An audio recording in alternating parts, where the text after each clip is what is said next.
Okay. Yeah, thank you for the follow. Right off the bat. Um, Hello? It's been a while. A little while. I'm just trying to get back into the swing of things. We're going to finish up some Goemon today because I meant to do so like last week, and then I just happened to not stream as much as I wanted to while I was on vacation. Some things came up and whatnot. So, so yeah, it's basically the gist of it. But yeah, not really much else to add. So let's just get right back into it. I only really plan on finishing the game tonight, and then, um, that's pretty much it. I was thinking about finishing up the Link's Awakening entrance rando too, but that's gonna take probably too long to set up in between. So I'm just not gonna worry about it for now. But I'm going to try to get back into the streaming on Saturday nights and all that. So yeah, that's that. So when we last left off, we cleared out the third dungeon, and we were told to well, basically we resolved to go to Kyushu because the Peach Mountain Shoguns have turned Kyushu into their stage already, and they pretty much told us, yeah, don't go there. That's already our stage and stuff. And then we're like, no, we got to go there now because we got to stop you. And luckily, Kyushu is right over here, so it's not going to take long to get there. Even though I'm fairly sure. Let me take a look at the map here. Because I'm fairly sure Kyushu is. Okay, we're in the right area. So yeah, Kyushu is basically in the island on the very, very west side of Japan. Gateway viewpoint. Normally, if you go here before clearing the third dungeon, there's a big gate in front of the bridge, and you can't go across anyway. And here's Omitsu. She is a character that I actually forgot to talk to at the beginning of the game, but she's basically Goemon's girlfriend. So she's going to Kyushu on a delivery. Apparently, they're featured in a magazine. And now they're getting orders from all over the place. Oh, there's the bot.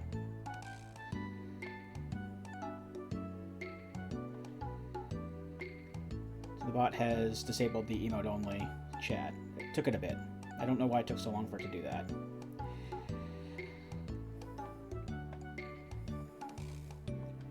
Now, Omitsu going across to Kyushu is a bit of a problem, because that's, again, enemy territory at this point.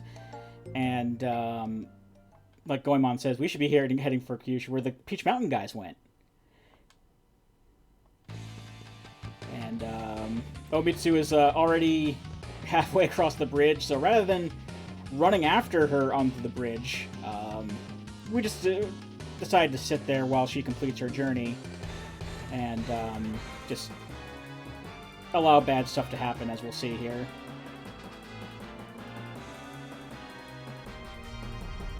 This Metal Mario texture appears above the island, and it's, well, as you can see, it's causing a bit of a problem here, to say the least.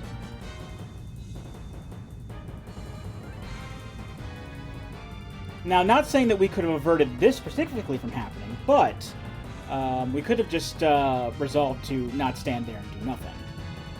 And we could have made things a little less bad for, at the very least, Tomitsu.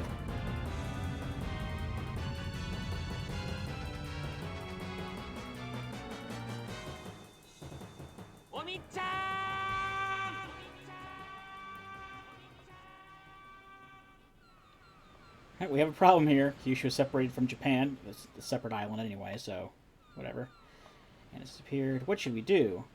That's easy. We've got to go after Omitsu. Or should I say, go after Kyushu? But how?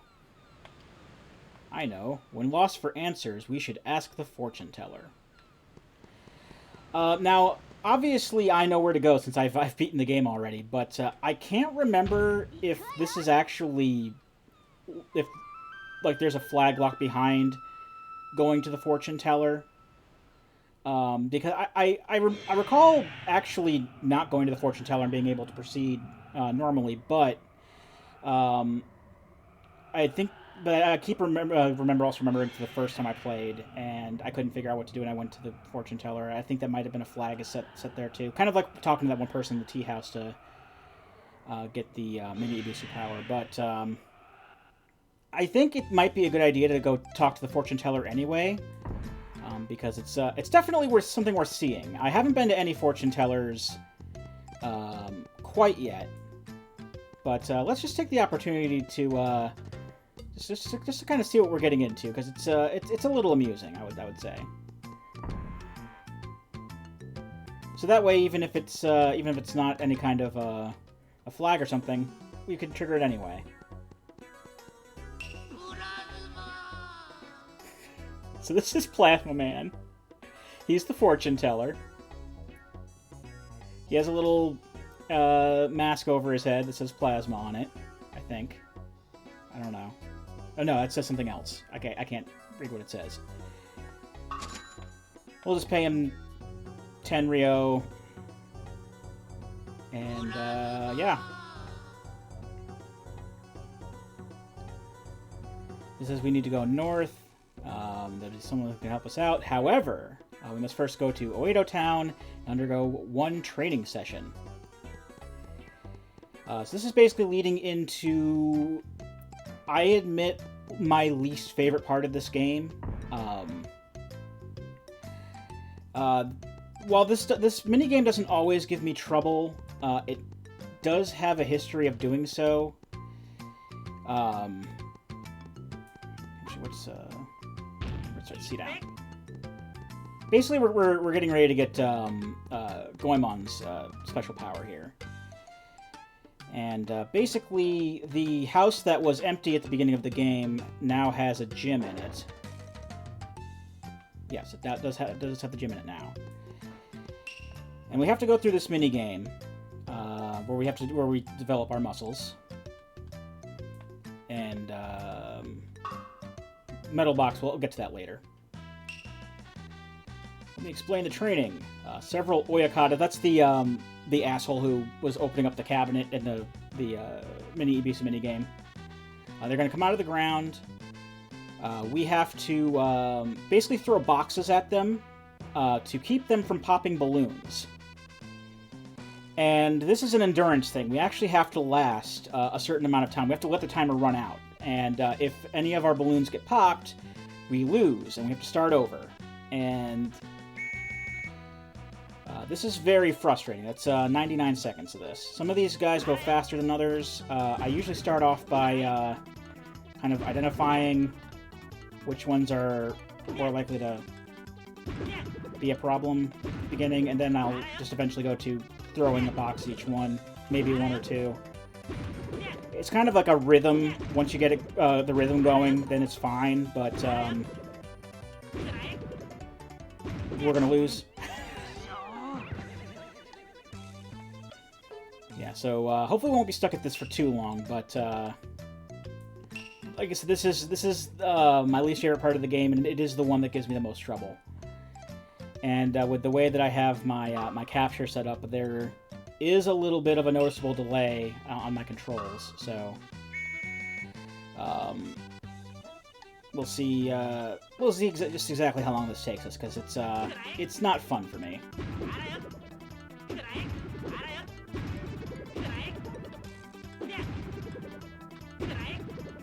If they're too high up, I'll throw two at them. So I think that knocks them down another peg or whatever. No. Well, that one's going like turbo speed.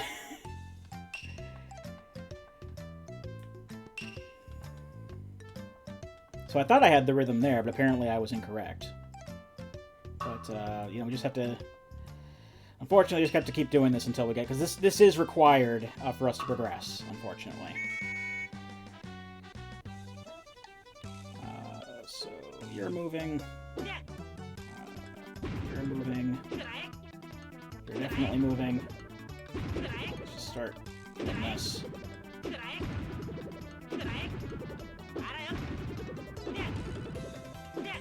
Do more like this. Be quicker.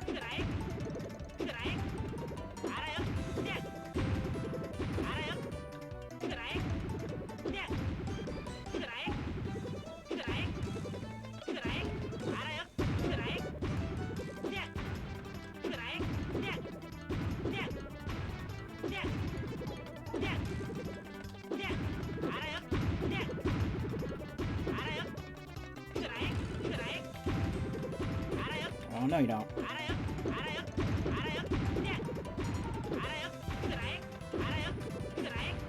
Alright, now it's just pandemonium here.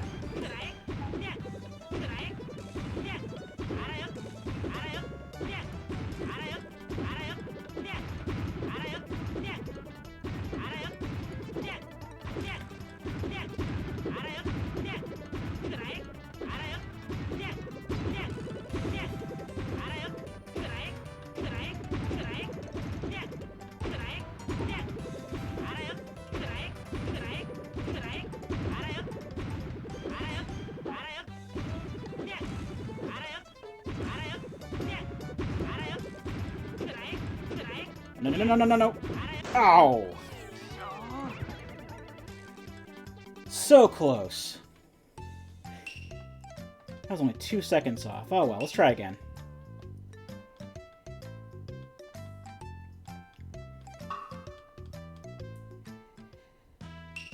Alright. Oh, that's the heater's turning on, so maybe that'll be what I need. Well, not really a heater, but the air is turning on.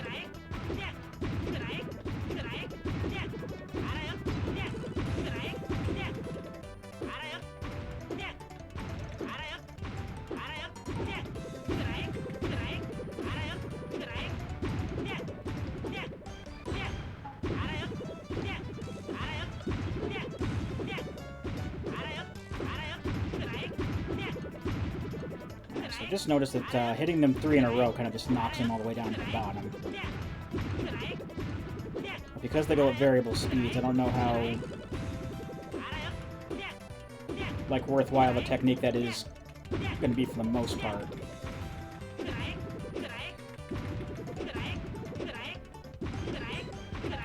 Because Lord only knows if I just start throwing at 3 at a time, there's going to be like one behind me that's just going to sneak up on me.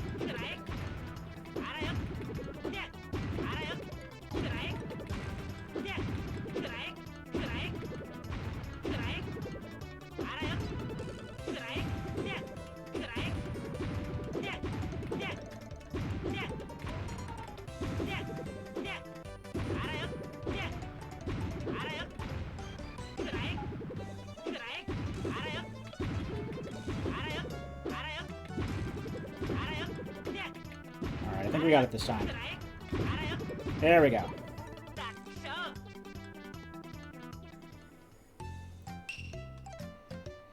Alright, so we got sudden impact, magic powers, as they call it. By consuming some money, I will be able to move heavy thing for a specific period of time. Furthermore, while the magic power is in effect, you'll have double the attacking power. However, be careful as damage from the enemy will also double. So essentially what it does, I have enough money to just show it off here. It turns a Super Saiyan. May as well just go out and say it, because, you know, it's obviously what it is. This will last for quite a while. There are certain metal boxes that we can only push as Sudden Impact Goemon. And it does double our attack power, but also halves our defense. Also, something else to note, just kind of on a behind-the-scenes thing, I did get the new memory card in the meantime, and I did play all the way back to where I was, and that's why we're here. I'm fairly sure that I picked up all of the cats that I did the last time as well, but like I said, I'm not going to be too worried if I don't have all of them by the end. mean, we have more than enough health now to beat the game, if it should, you know, come to that, but... Why did I fall? Oh well, at least we don't have to... Oh, there's a cat right there. I forgot that was there entirely.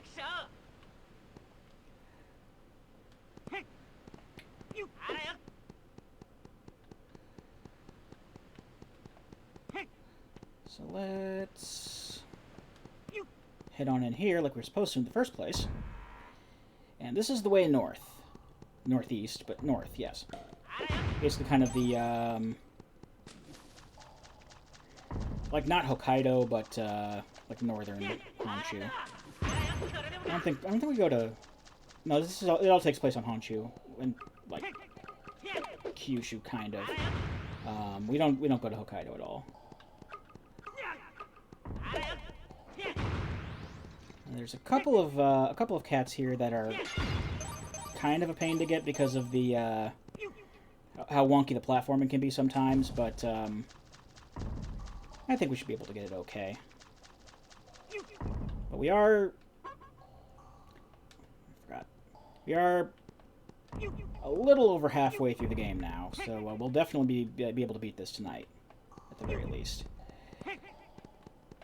We have essentially 2 more dungeons left, total.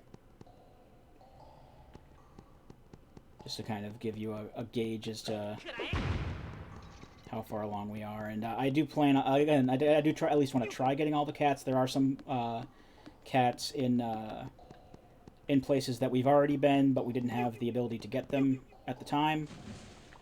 So I will be going back at some point to get those, but for the time being, I'm just going to press onward, because we don't have those abilities yet.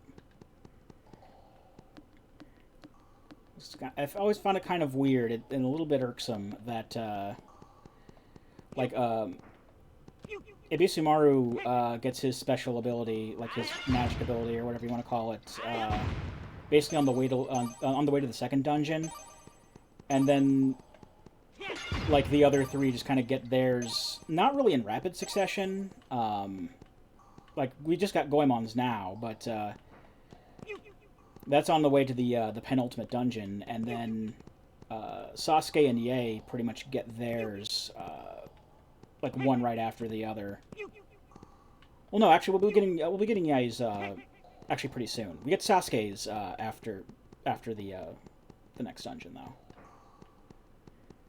But I always just found it kind of weird that they were just clustered together like that a bit. Actually, there's a cat right there. I'm gonna hit this button. This is actually gonna make some platforms show up, but I do want to get this cat. I think that's 3 for the current heart container. Yes.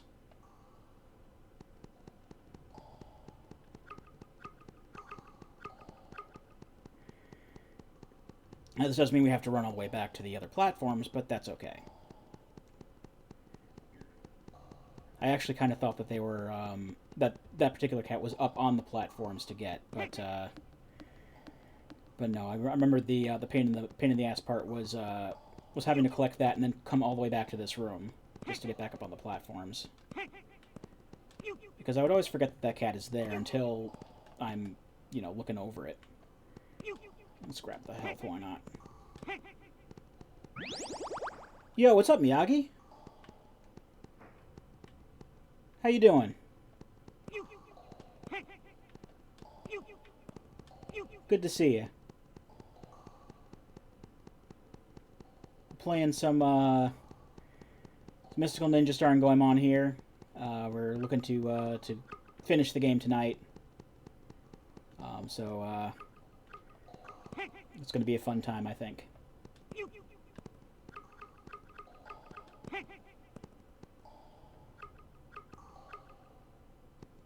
Oh yeah, I saw that. GG's. Oh crap. Are you gonna go for world record on that?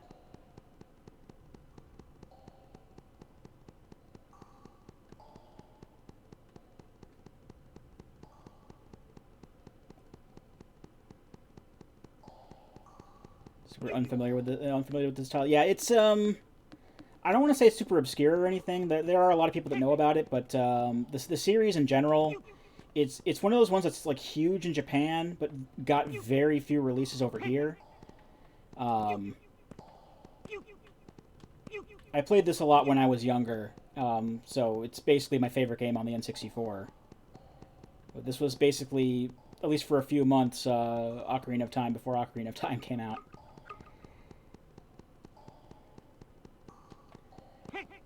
Shit.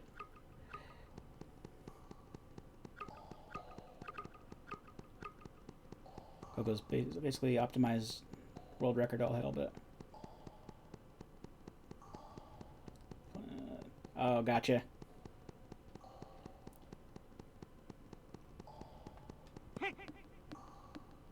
I look forward to seeing how you do with that ultimately.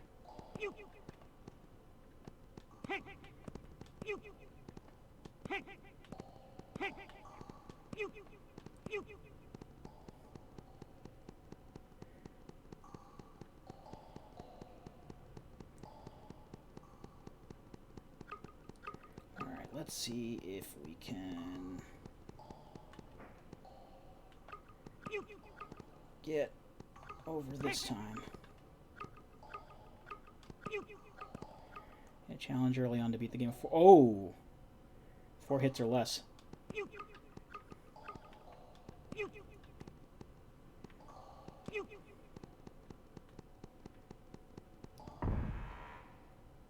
I remember getting hit quite a lot in that game, so that's going to be an undertaking for sure.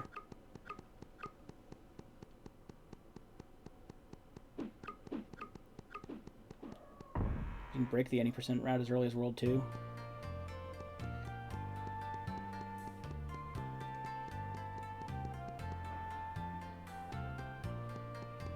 I mean, like, with glitches or just making it easy? I'm guessing with glitches.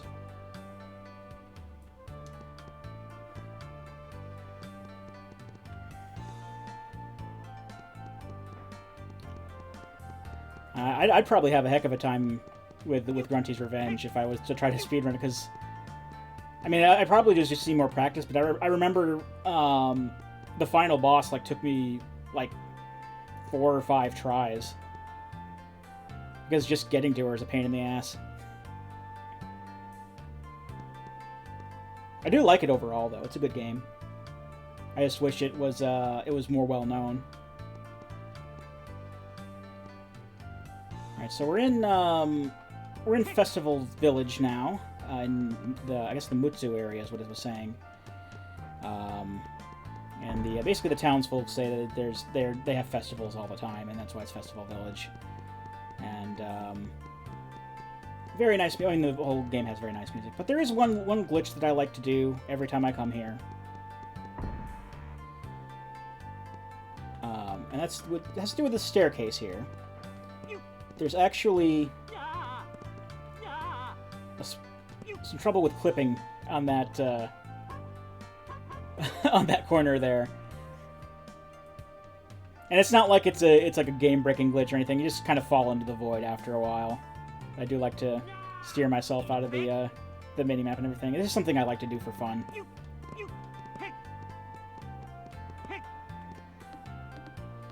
I don't remember if there are any cats here, are there? I know there's at least one cat in the village proper, but I don't think that there are any just hanging around. Hit void clip, yep.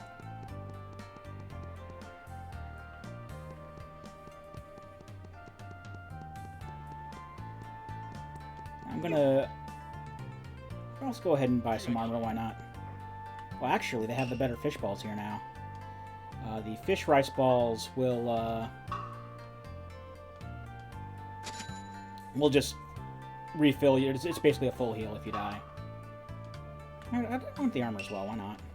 I've been buying armor and whatnot, just even when I was replaying through the game to get this far. And again, if we ever need money, I can just always go back to the first dungeon and just farm that first room until we have the money we need, because we will be needing money fairly soon. I don't think that they sell any helmets around here, though, so... Let's go onward.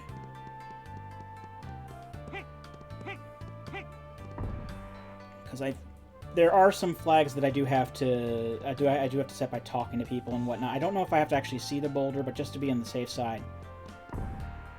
What we have to do... This is Mount Fear. And what we have to do is we actually have to get up to see another fortune teller. And I think that might have been the fortune teller that they were referring to back at Kyushu. But I wanted to show Plasma Man off anyway, so that's why I did. Anyway... In terms of diverging, about 5 Jiggies are locked behind poison gas. You gotta pick up some of the skip Jiggies to meet the 50... Oh, gotcha. I remember the poison gas being a pain in the butt, too. That's in the swamp level, right? I think there was poison gas like in some of the other places, too. I think it was mostly just the swamp level. It's been a little while since I played. I mean, it hasn't been too long, but... Yeah, okay, yeah, Freezing Furnace. Freezing Furnace was such a pain in the ass.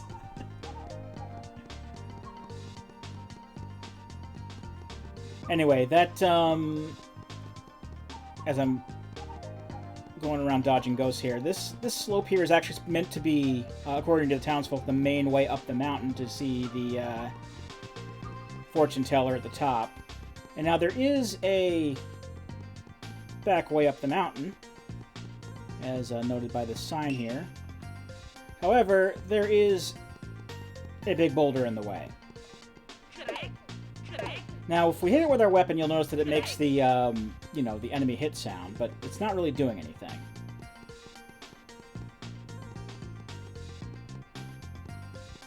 And I think, and there's a flag that has to be set by talking to a person in town, but, we're gonna have to find a way to get past that boulder. I actually watched a speedrun of this when I went to MagFest. I think it was in 2020.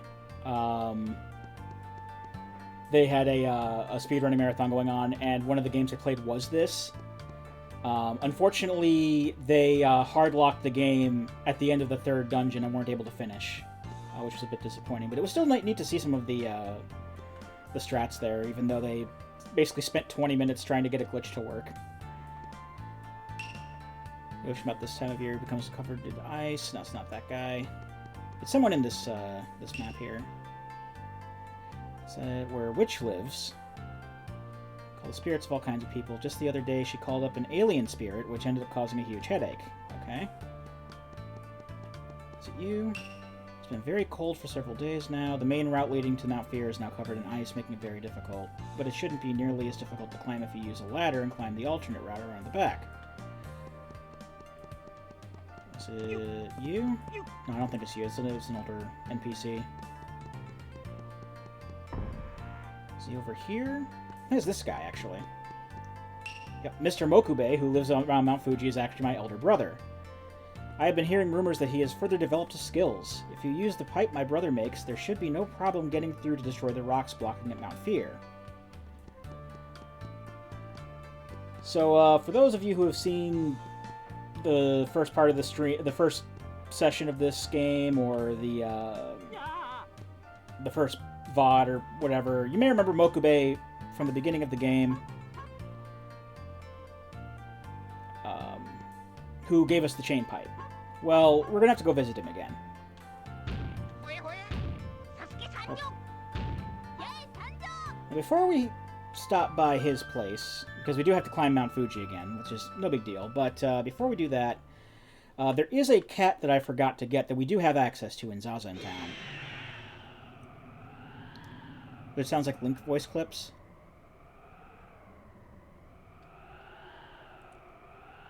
I don't think it's the same actor. Yeah, I can see that. Does kind of sound a little similar. Which also makes it, reinforces the whole Ocarina of Time before Ocarina of Time thing. Sort of. That's just a fun coincidence, I suppose. Anyway, in between the two halves of basically two halves of Zazentown here. There is this little corridor. I don't think we actually went through the corridor the last time we were here. But there is this little pond here. We'll be coming back to the pond later, but this deer scare over here, if you hit this,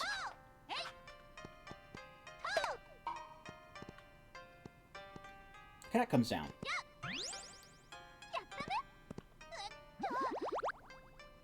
So that's the one we missed. But I got it now, so we should be fine. I'm fairly sure we've gotten all the ones that I can get at this point. At least in all the places we went. We don't have to go back to Oeda. We can just go back to the tea house in Kai. So it is a good thing that I went in there and got the map and all that from there, because that unlocks the teleport point. So we can just go straight from here to Mount Fuji. And there's no variation on Mount Fuji or anything. You just gotta go up it again, which is fine.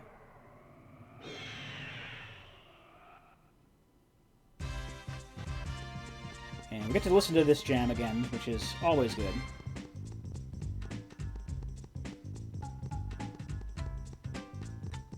Feel free to use your dance emotes of choice if you feel so inclined.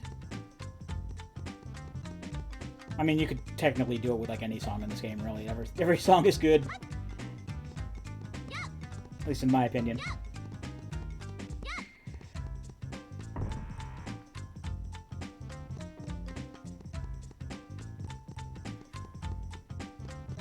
But yeah, not much to add here. Just go up here. Let's jump up the ladders if we want to. I'm not in that much of a hurry though. Yeah, there you go. Marin Jam.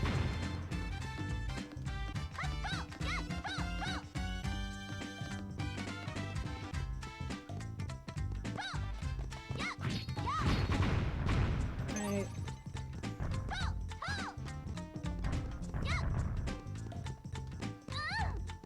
I don't actually have a piece of headgear, so the bolts are still going to hurt me, but that's not that big a deal. We have 15 hearts, so...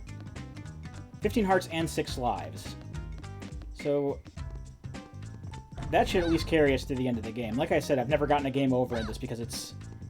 With all the lives that you can just, like, pick up around the world and all of the hearts you can get per life, it's really not, it's really not that easy to get a game over, really.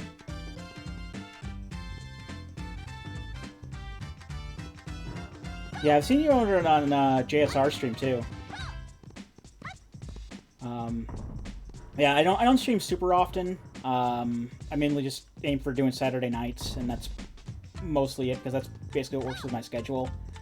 I did try to stream more last week because I was on vacation, but some things came up and I wasn't able to commit to that. But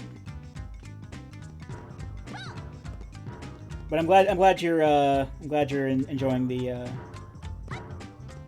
stream. And it's good to see you. Glad you could make it.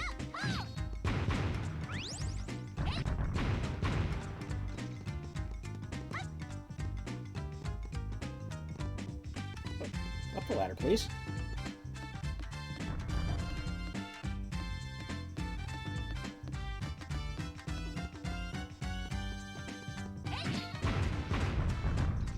Ran into that boulder. That's fine. That's what the armor's for. Another way to just mitigate like all the damage ever and make it that much harder to ever get a game over.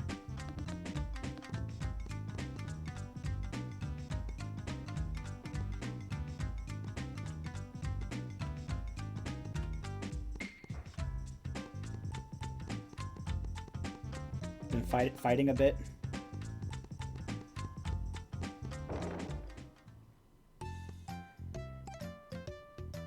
Oh, gotcha. I hope things work out well on that end. That's not what I wanted to say. A long time no see. What? No, I keep picking the first option by accident. There we go. Please improve our weapons. So that's what you've come for, okay? Stand back and I'll show you what my training has done for me.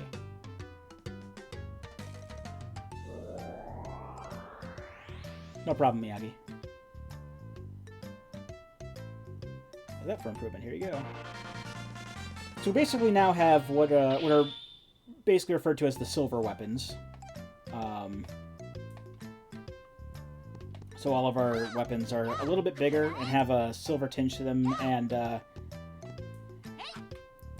if you hold down the B button with Yai, she can deflect projectiles with it. And basically the Bacon Sword in all but color.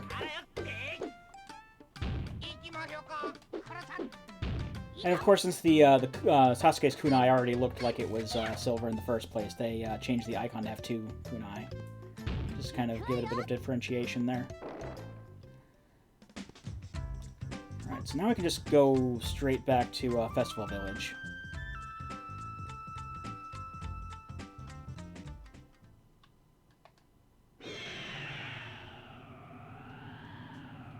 Because now that we have the silver weapons, we can break that that boulder and go on to talk to the fortune teller that we've been hearing about. And this is one of those spots where we absolutely do need to have money in order to progress, and luckily we do have enough, so that's good. We don't have to go back to Oedo Castle to grind that out. I mean, it would still only take like a few minutes, but you know, flute fast travel, yep. We have a dragon friend who gave us a flute. So. Oh, I see what you're saying. Yeah.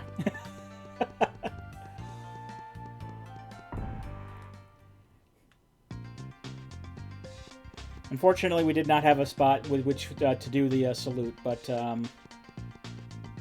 regardless, we do have a flying creature come by with whenever we play a flute to take us to predetermined locations.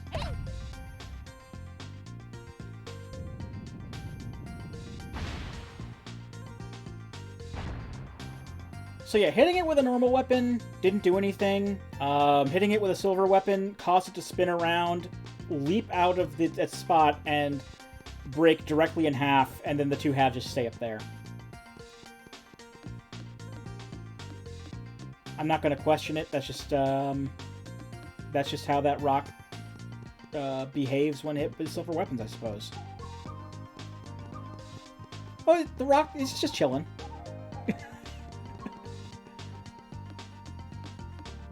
It felt like just being up there now. And I'm not going to argue with it. It's out of the way, and it's living its best life. So it's a win-win.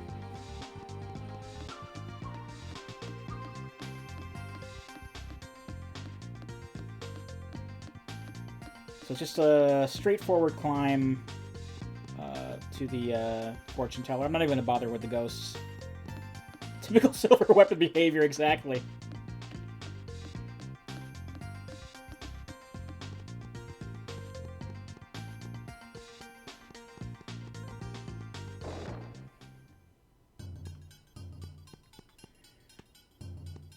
So you must have come here not knowing what to do. How did you know? I've been in this for 120 years. All I need to do is look at your face and I know exactly what you're thinking of. Ah, there's something. I can see something. What? Is my fly open? That's not where I'm looking. I see an old man with a strange look in a very dark place.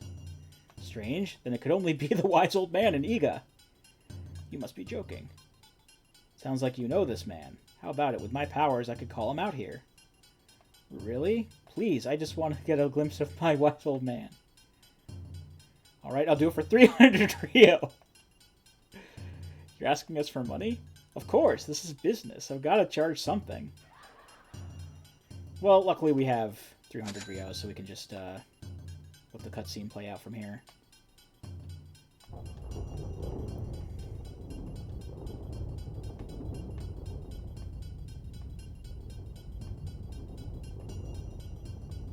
I'm sure that there was some kind of like wordplay in there on the Japanese version, but I couldn't tell you for certain. Oh, the wise old man. Oh, yay, what a delight. Where in the world is this? Old man, what has happened to you? Oh no! Wise man, tell us. We want to save Kyushu and Omitsu, but we have no idea where to go or look. I see. As I understand it, Kyushu is floating in outer space. Outer space?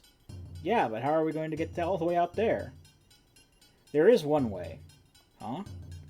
Retrieve miracle items from the 4 Flake Gang leaders of Peach Mountain, and take it to the altar of the Stone Circle in Ugo, to the west. Then you'll be able to go to outer space. Sounds contrived, but okay. But Wise Man, how do you know? That's because I'm the Wise Man! Wait a minute. I see you already have 3 miracle items. You only need 1 more. Good luck on your search. So, it's a good thing that whenever these bosses have been dropping these, these arbitrary items, we just so happen to have been picking them up for no reason. Because, we didn't really have a reason to pick any of them up prior to this conversation. We just, I guess, did it out of instinct, so... It's a good thing that we've been doing that, because that, actually saves a lot of work for us going forward.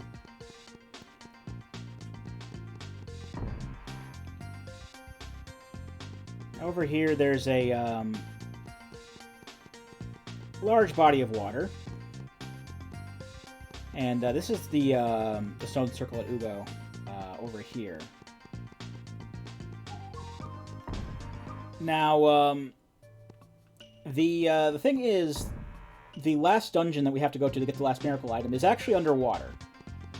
And we don't have a way to really swim. I mean, we can swim on the surface as we've been doing the entire game, but we don't have a way to go underwater. And if you've played Ganbare Goemon 3 on the Super Famicom, or any of the other Goemon games that were released around this, actually, you'll know that Yae gets the ability to turn into a mermaid and swim underwater.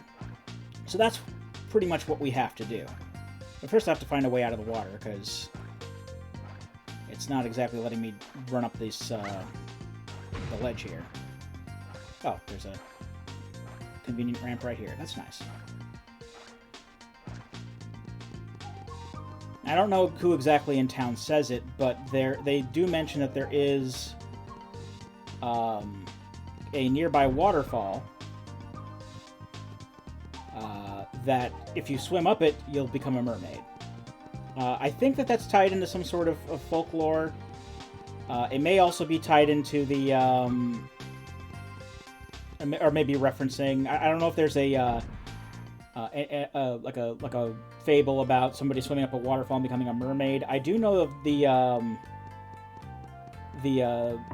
at least I have cursory knowledge of the fable of the koi who swam up a waterfall and became a dragon.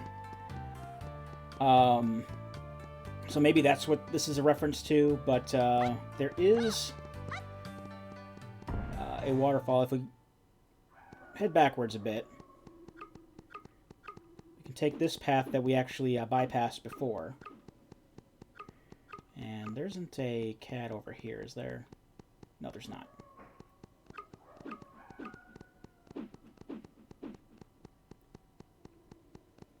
There's a cat in here, though. But yeah, the waterfall itself is just like on the other end of this tunnel.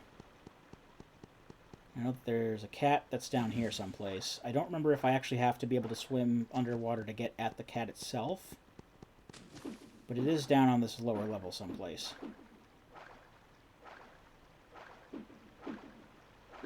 That's the ladder back up.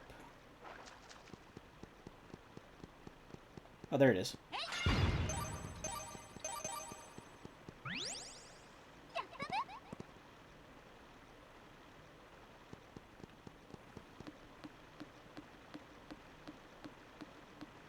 I don't know if it's, I've noticed that there's a bit of a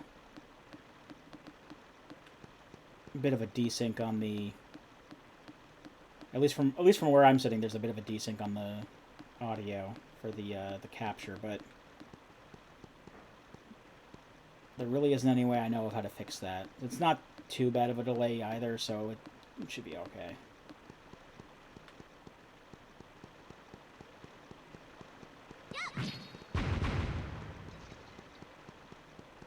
Go down here.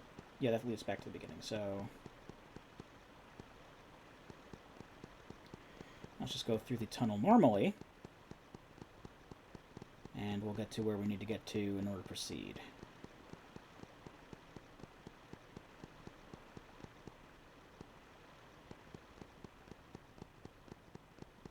The waterfall at Kagon. Take control of the Legend of the Mermaid, looking for applicants. And you have to talk to the sign as Yay, otherwise it's not gonna let you do that. It'll basically say you don't want a dude mermaid. That's gross or something. I don't need instructions. Basically, just tap the A button to swim up the waterfall and avoid Oyakata as he comes down after you. And just make it to the top before timer runs out. This really isn't hard. If you get hit too much, like I clearly am, it can be a problem, but generally the game gives you more than enough time to get up there.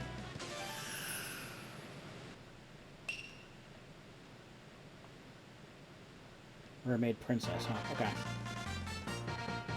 Swim underwater and deep ocean and rivers. And speaking of which, go into the water here. There we go. So we use the A button to swim a little bit slower, and then B to kind of do a dash forward. And the dash can also hurt enemies. And there's a couple of cats that we can get now that we have this, but actually, once we get this cat, I can go get them. Which is really just a smaller version. It's fine. Generally, the dash is faster than normally swimming anyway, but it's more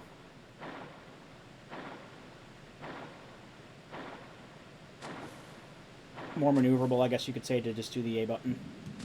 Either way. There's the cat right here. Oh, that's a gold cat, so it's just a heart container right there. Some more of the hashtag Zelda, not Zelda, by the by. The silver cats are pieces of heart. Gold cats are heart containers. Now, what we can do is just work out of here.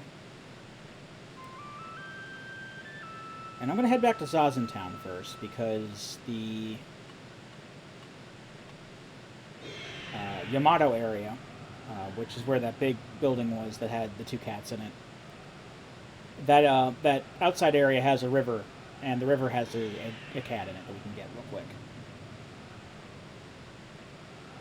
And then there's also a cat in the water in the second dungeon. And we can just warp to dungeons, too, so that's not a big deal.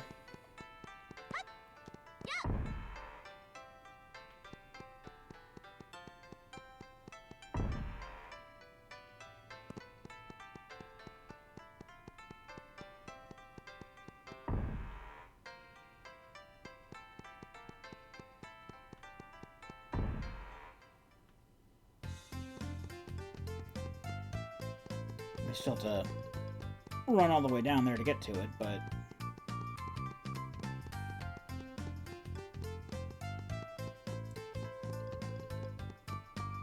it's still not that far.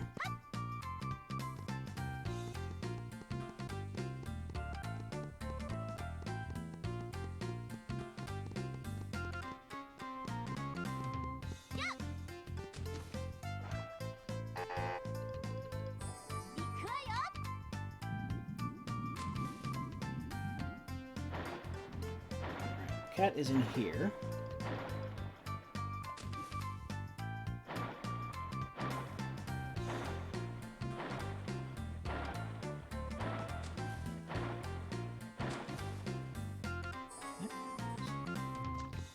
there you go.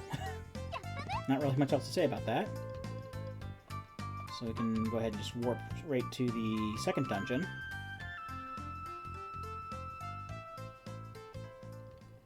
Just the only thing with the dungeons is that you can't actually just warp right out of them. So while we can just go basically straight for the cat, we do also have to make our way back out of the temple afterwards, which really isn't too much of a big deal because the way to the cat is also the way to a shortcut out of the temple anyway, so...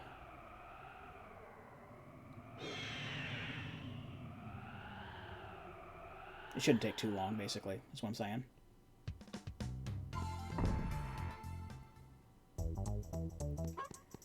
We don't have to deal with these ghosts again. This door's already open. Yeah, Lily's just right back out here, so... We just have to get right back to... It's basically that underground waterway in the basement. We had to go through there in order to get at the key, and also in order to turn on the crane game.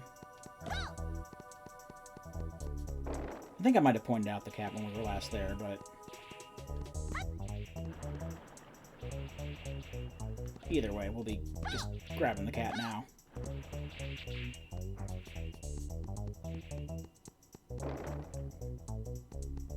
Just bypass this. This is a locked door. I don't have to kill the Dharmas or anything.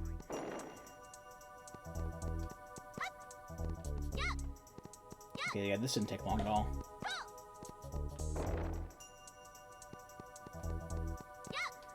Head down the elevator.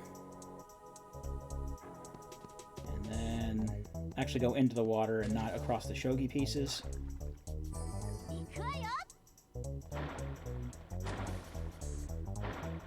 And the cat's right here. The only downside is that it will make you sit for a bit while the text box comes up, but again, it doesn't take too long.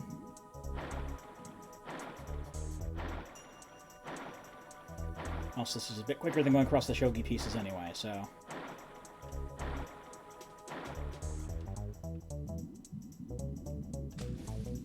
Probably would have been nice to have this when we came here before. Actually, do I have to go across them anyway? Oh, I can just jump up on there, okay.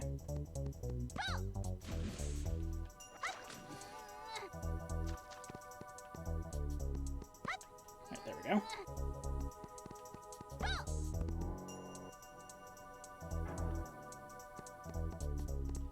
It's just help, okay. Alright, and this goes back out to the crane game room, and then we can just backtrack back out of the temple, no problem. If I can see the platforms I'm supposed to be jumping on. Okay, there we go.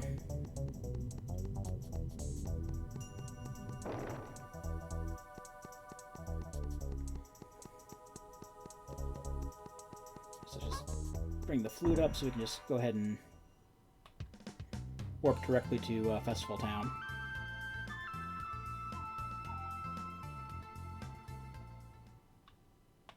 Festival Village, sorry. Doesn't matter. Because there is one more secret in the village that I can get to now that I have the mermaid powers. And you may remember there was that one part of the village that had the big, basically the big pond or lake in the middle of it, over here. We can go down in there now. And we can find a secret area.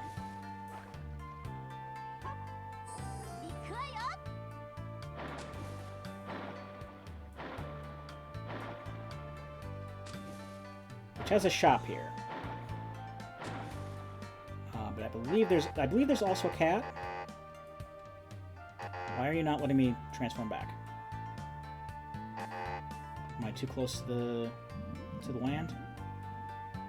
Yeah, it's very, very picky with the circumstances in which you can actually transform. Okay, there's a cat here. Because if you're actually moving in the water, it won't let you transform. I guess if you're too close to land, it won't let you transform. Now this shop sells some really expensive stuff. It has gold armor and gold helmet, which I don't really feel like grinding up the money right now to buy those. Don't really need them anyway. But it also sells extra lives. So if you really desperately need extra lives and you have the money, you can just buy them there. But I know this is just a video game, so I don't really expect a whole huge amount of realism here. But what's the purpose of having your shop kind of concealed behind a hidden tunnel under a lake? You'd think that would be very bad for business. I don't see too many people going out of their way to swim through presumably freezing cold water, because this is a snowy area after all. Just to go to a shop that sells very expensive armor and, you know, very expensive stuff. I mean, it doesn't really seem all that worth it to me, but it's whatever.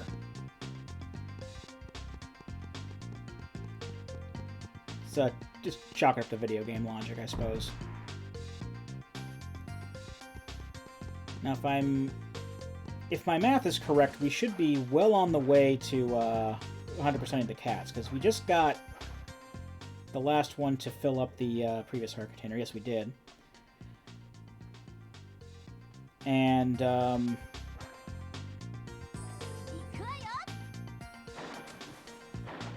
I know that once we get into space, basically, there are four silver cats and a golden cat once we get past that point. Which means that there are 4 silver cats left here. And I don't think there's one here specifically. I don't know the draw distance, if that may affect it. I know that there's one in this next area over here, which is a completely underwater area. And I do know of 2 in previous areas that we have been that we still can't get without Sasuke's ability. So that leaves 1, and I believe that 1 is in the next dungeon. So we should be well on our way to pretty much just have like 100% cat pickups in the bag here. So let me just pick up this extra life because it's there. It's like right out in the open. There's no reason not to pick it up. And further bolster the extra lives that we don't really need. And then there's one cat that's around here someplace. Kind of tucked away in a corner. Is that it over there, I think? Yes, there it is.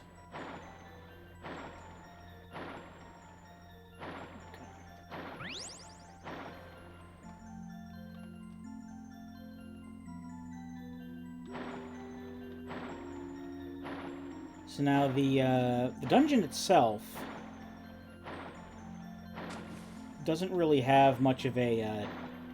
I mean, we're not looking for like a castle entrance. I mean, it's technically considered a castle within the context of the game, but it's actually a submarine. It's over here. Okay. And it really doesn't display the name of the dungeon when we go in, like all the other ones did. But this is the Gourmet Submarine Castle, and first off, the music in here is probably my favorite in the game. But also,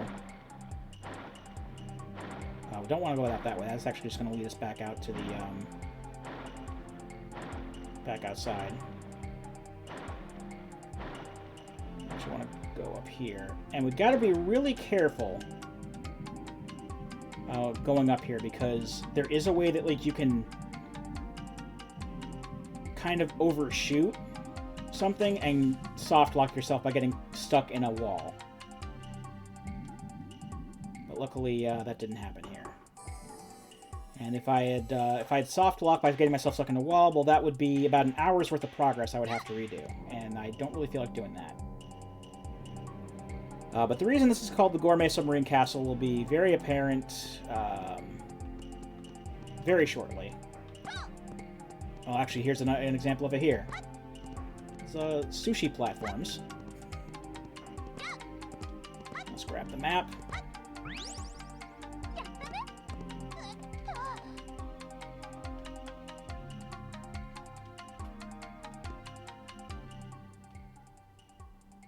Yeah, Gourmet Submarine Castle. There you go.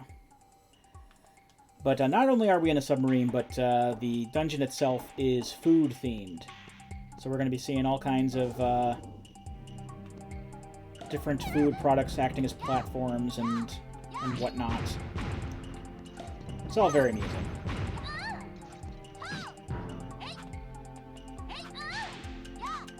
I think we'll also be getting the... Yeah, we'll be getting the last weapon or item for Yai here, even though I won't be using it that much. But it's still good to pick it up.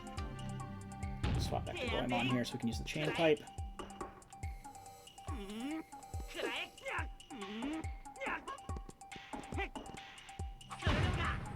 Okay, the sound desync seems to be getting a little worse.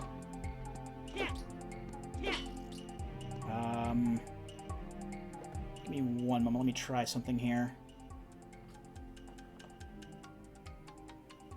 I'm just gonna do some professional behind-the-scenes work.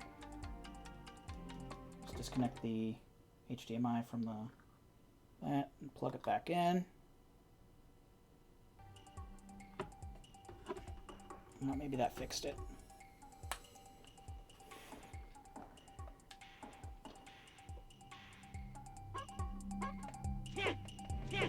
It seems to have fixed it a little bit. Now, it just seemed like it was getting worse over time.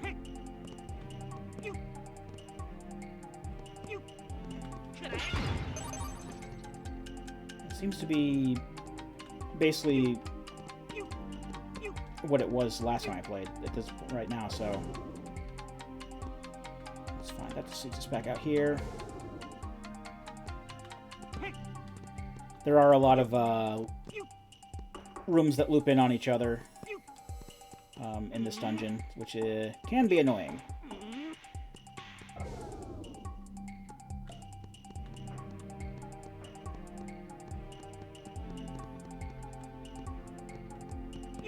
Let's see. That's an open door, because I need a silver key for that door over there.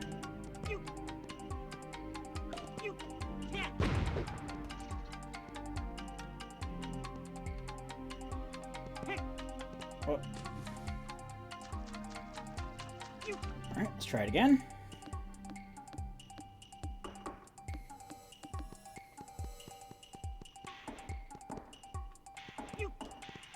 Alright,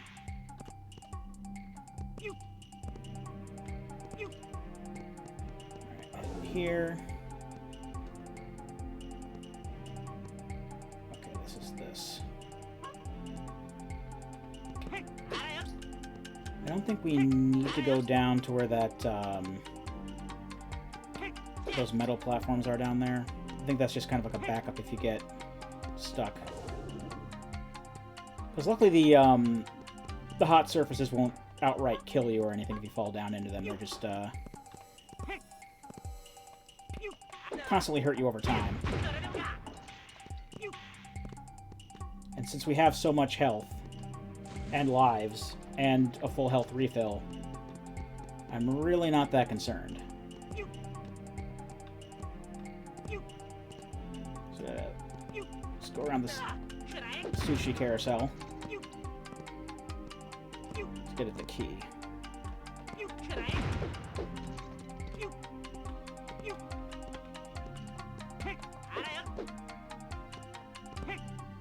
Damn it. Whoa. Whoa, camera.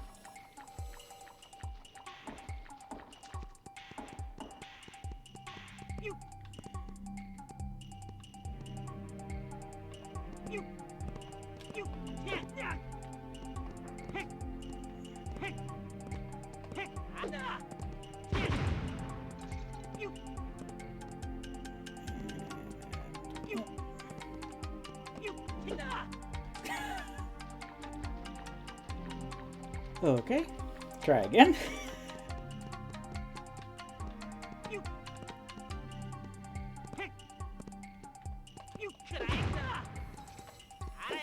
Maybe the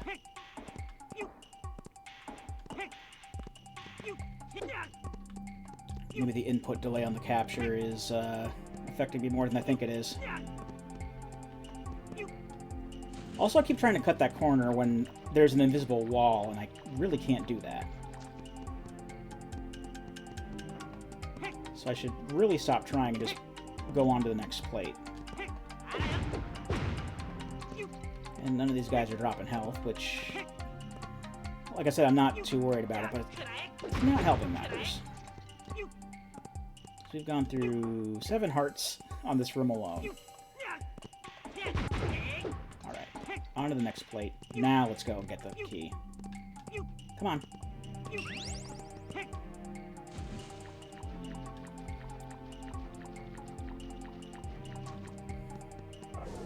Yeah, the platforming is strong with this dungeon. There's a lot of it.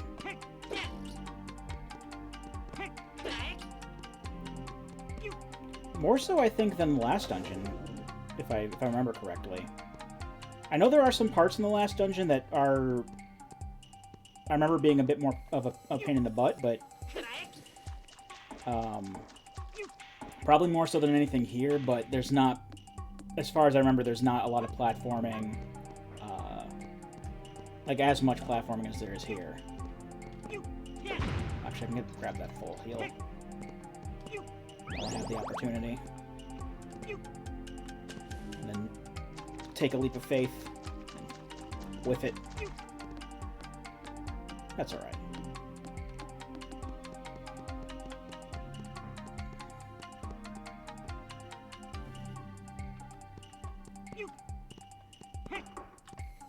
If I remember correctly, I have played 3D platformers with worse platforming than this, so it's okay. There's the compass.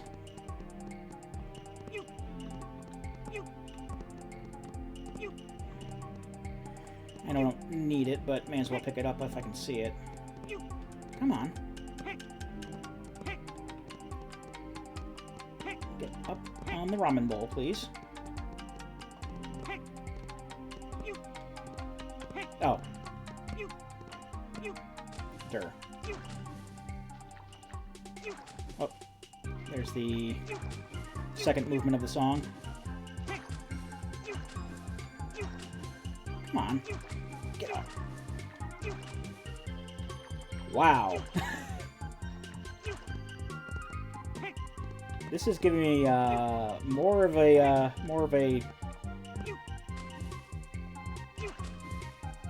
challenge than this normally is for me.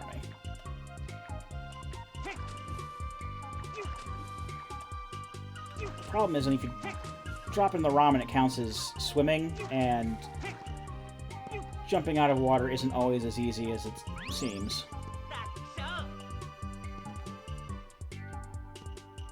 Alright, we got that, though, so it's fine.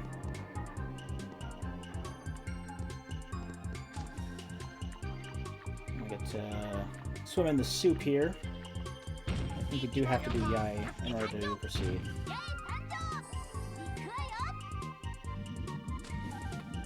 Yep, there it is.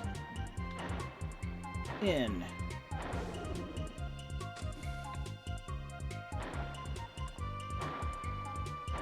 It's just a simple corridor with some money just kind of scattered about.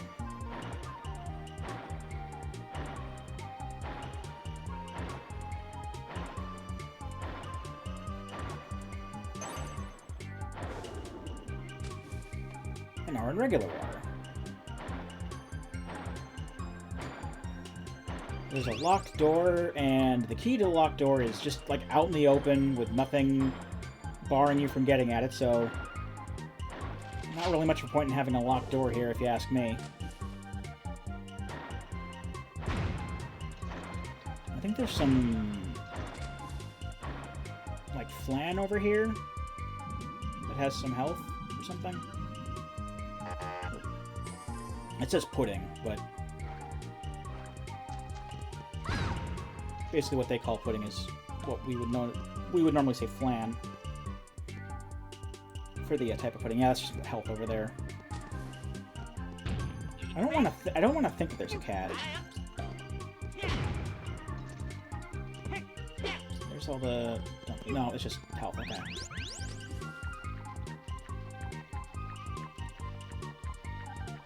Still not a bad idea to go over and be sure. Let's hop down here.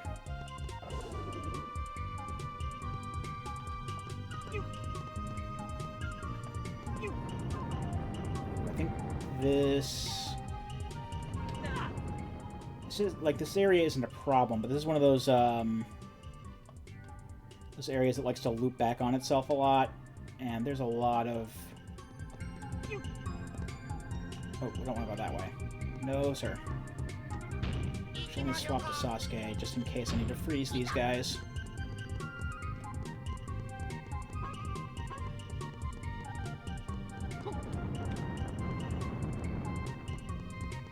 That needs a key.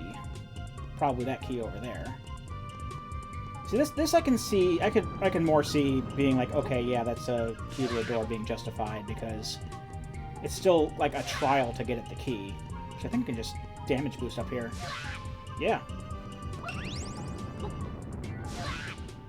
If you damage boost over to it, it's no big deal, but they obviously intend you to use the conveyor belts to get at it. It's not like, oh, they just tucked it away in the corner where you can easily find it. Alright, that needs a silver key. I think this needs a gold key. Stop that.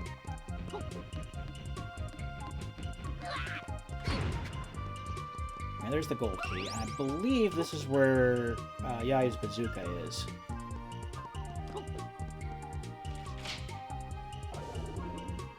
Yep, and the silver key that we need.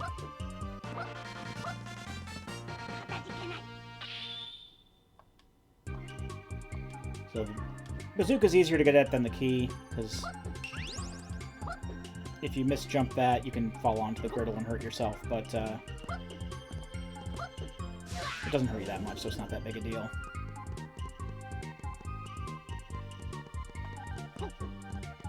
A lot of these hazardous floors are barely hazardous when you really think about it, because you can just damage boost a lot of it, and it does like minimal damage to you, so...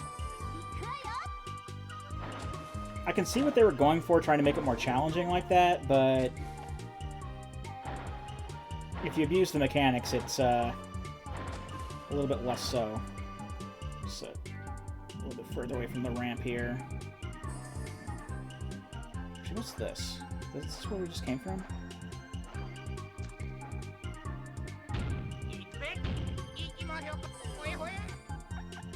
I don't remember this.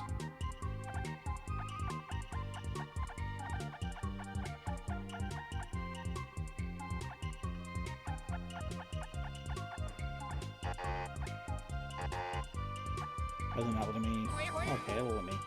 Well, that's how you get these things up here. May as well while I'm here. But yeah, not that big a deal. Camera. Okay.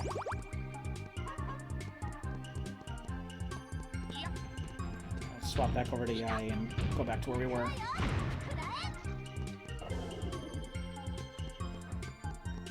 Okay, I don't remember.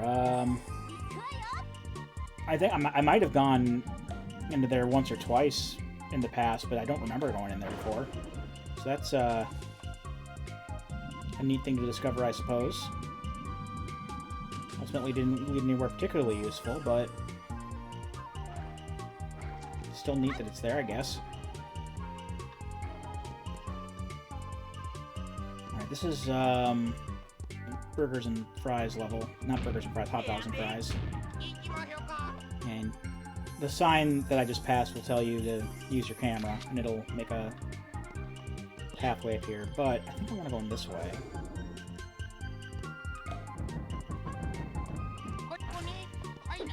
So if there is indeed a cat in here, I haven't found it yet. And I want to make sure that I get that, because once you clear this level, you can't go back in again. It's not a cat, but there is an extra life. May as well go for that while I'm in the area.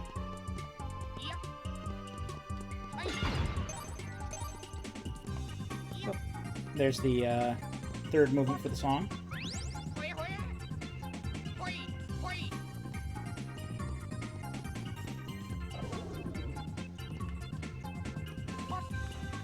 Grab some health here.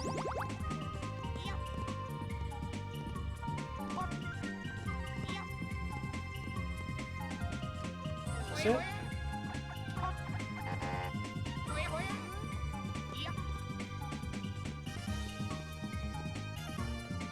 I seem to recall this being a thing I'm playing before, getting to a secret or something. The wall, because it won't work too close to the wall. I think I can... Oh, I can barely hop, so... There is a thing there, I don't remember how to get at it. Oh, come on, just... There we go.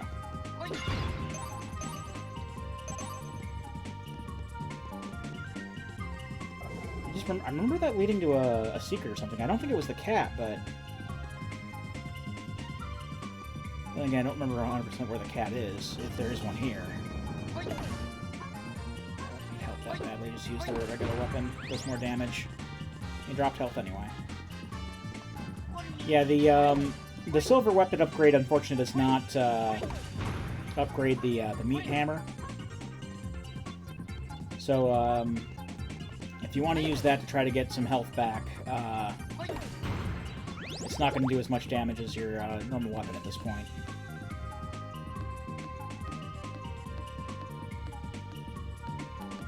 Okay. This is a pain in the ass part as far as platforming goes. I do want to try to free some of these fox heads because they can be kind of a pain to get past if they're shooting at you. And they could damage boost you off your platform. Go this way.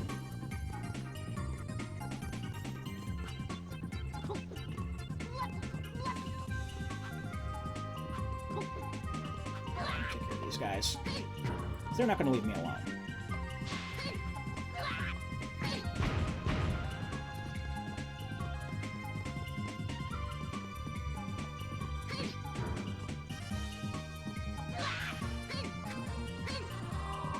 That's just for the key, which I do need, so it's a good thing I did that, but I'm fairly sure that jumping on these rice balls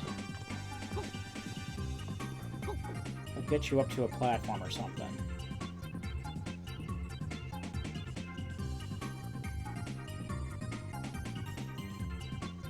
I don't really look like it, though. And that's just more me misremembering things, I suppose. It happens a lot. This is actually where the, when I took the path, or the picture with the camera to make the path happen, that's where this leads. So we actually want to backtrack here and go to the, that's the diamond key. Yeah. Go to the silver key door.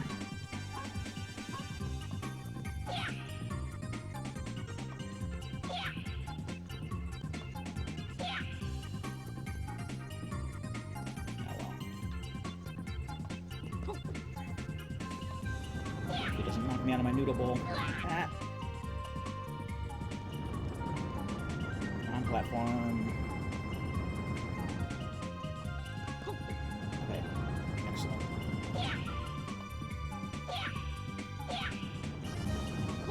Alright, that's okay. I made it to where we needed to go. There's the diamond key. And again, the sign will tell us to, use the camera.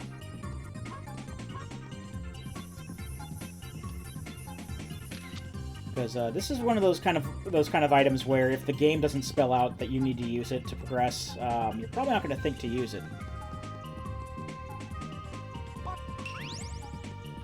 You know, I could obviously again just damage boost all of this, but I don't feel like it. So now we got the diamond key. Now we got to go back to the other door.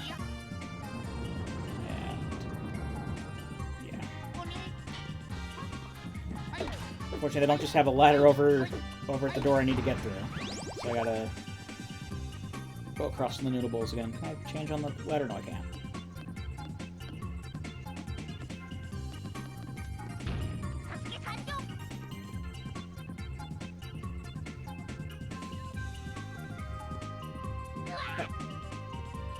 That has a larger reach than I thought.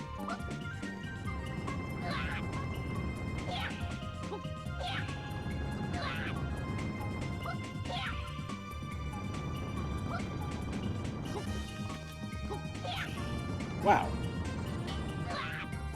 I don't know how that happened.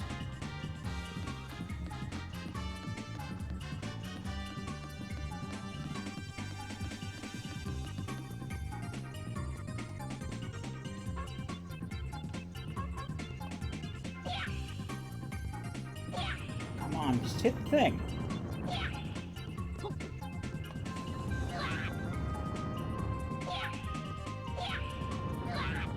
That's the main reason why I tend to not like the rooms that have the fox heads in them, because they're very hard to hit in certain circumstances. And for whatever reason, I just can't hit these guys today.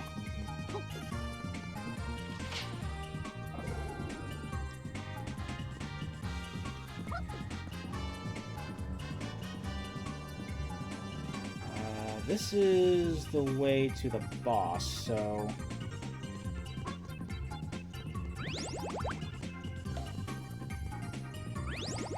Hopefully there wasn't a cat in here, because I'm not going to go look for it.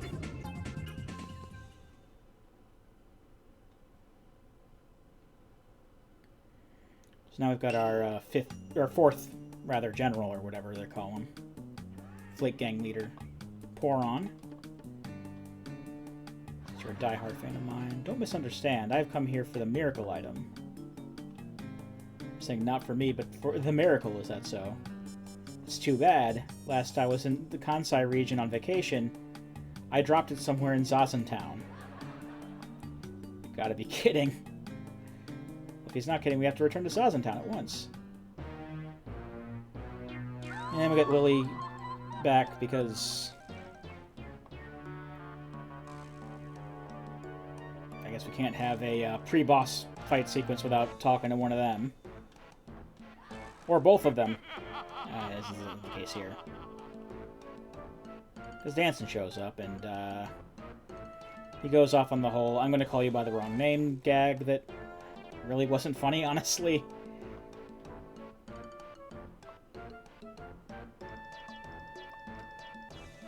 Stupid pun.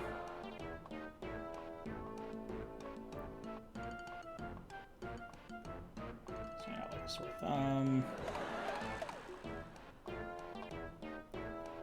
We've barely interacted with these people. They haven't really done much, but just hamming it up, I guess.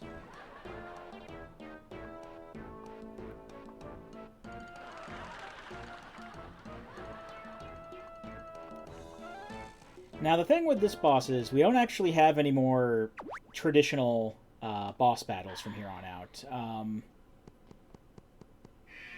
As we'll see...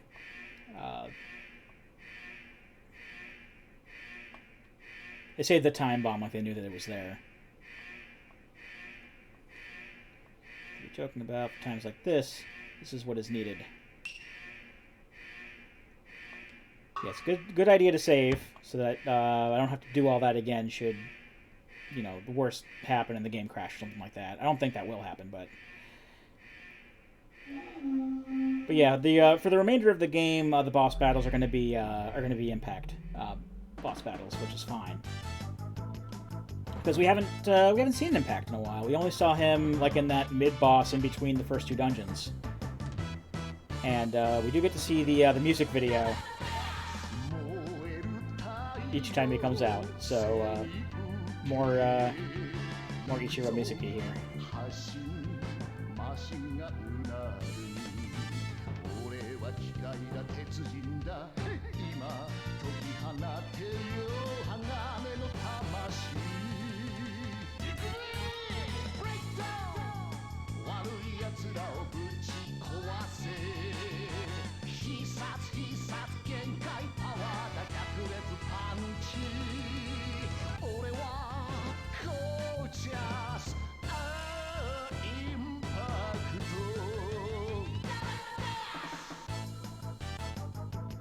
And basically go through the same rigmarole as before, just with a different setting. So we're gonna have like these mountains that we have to destroy, or else they'll mess us up if we run into them. There's these ropes along the ground for like no reason, and there's also unexplained chasms in the middle of the ocean that we could fall into. So I think that actually destroying those flying like battleship things will give us a bonus, something like that. I'm actually doing very poorly, because like I said, there's probably some manner of input delay that is hampering my abilities just a tiny bit. But I also never claim to be good at video games. I just claim to enjoy playing video games. So I thought there were some chasms that opened up that you could fall into.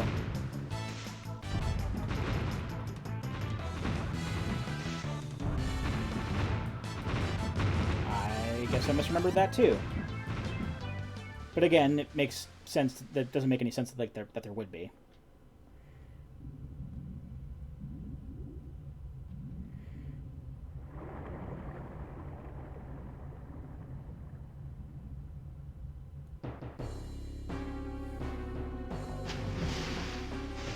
So we have Thai Samba 2. Is that? I don't know if that's how you pronounce that.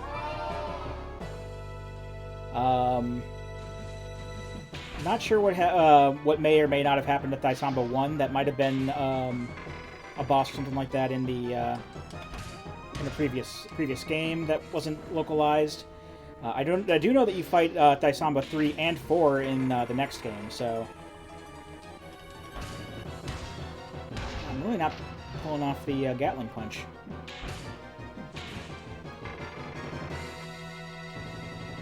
Up, down, okay.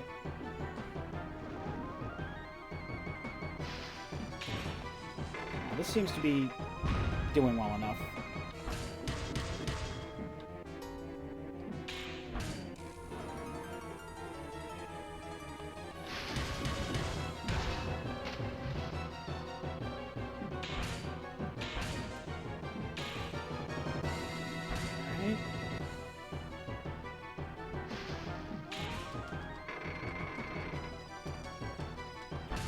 There we go.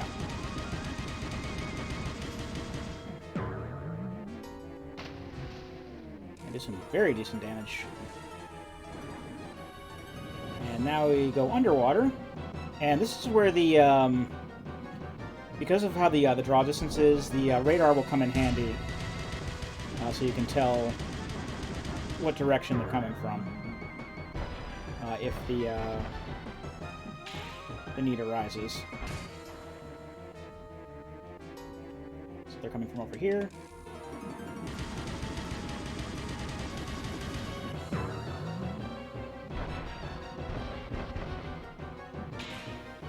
Hopefully I can actually win this without having to use the laser.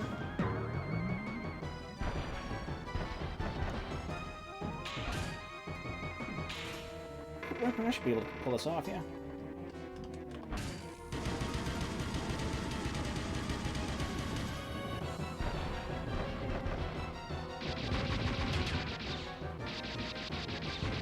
Be able to finish it off.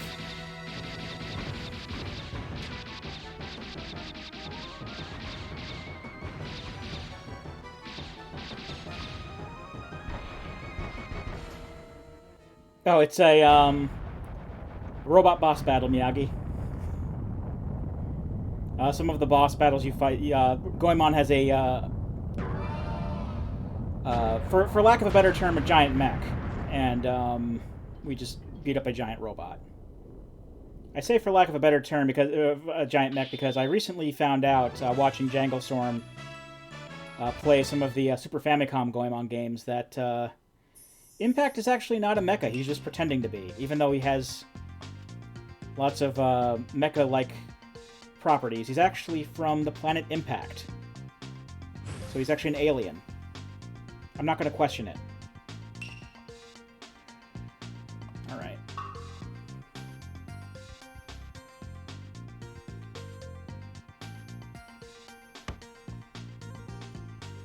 Alright, so now the objective is to head back to Zazen Town to get the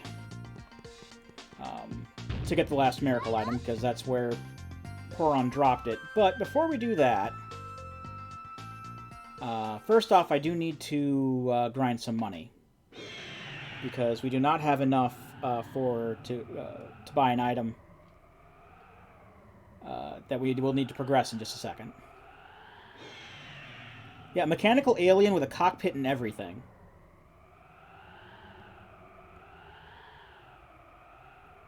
And I don't think outside of that game they ever brought it up again. It's just that, you know, he can talk on his own now.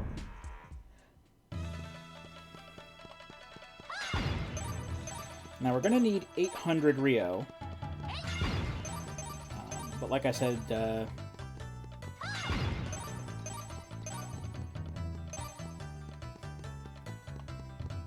no, he was just pretending to be a mecha.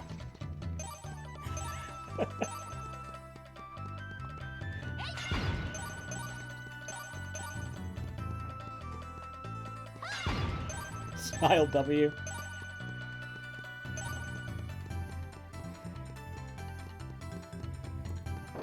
So I'm just gonna go back and forth in this room and get the money I need, because money respawns. This is the first room of the dungeon, so it's easy to get in and out.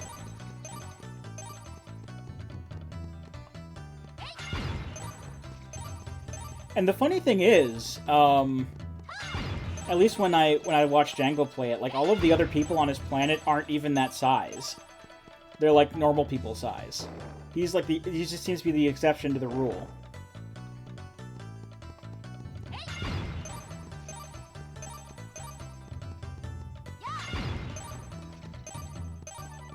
Although I don't know how Misimpact factors into that in Goemon's Great Adventure,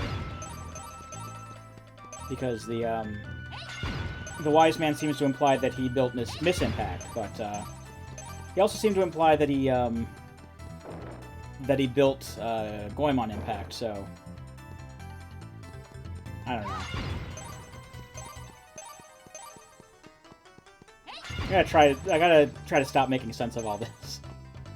Or stop trying to make sense of all this. Goliath fake mecha, yes. That's what we're gonna go with. That's the official terminology. It's Goliath fake mecha.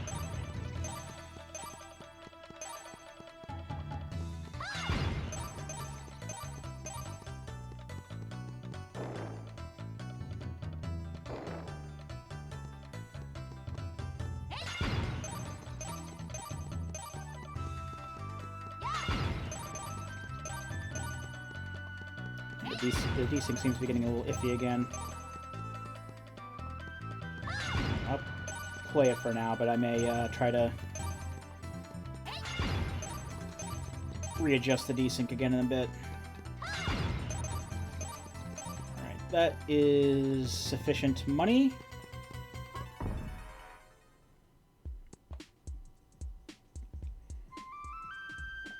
Before we head straight to Zazen Town... Alright, Miyagi, see you in a bit. Now let's go to the third dungeon again, because there is a cat. Oh, no. Actually, no. Don't go to the dungeon yet. There is some more stuff I have to do first.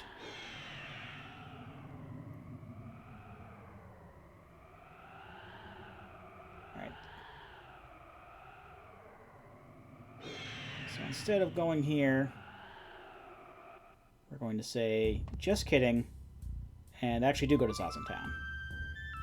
Because I forgot we don't actually have the ability that we need to get the cat in there yet. There's still a tiny bit more progression that we have to do in order to get at it.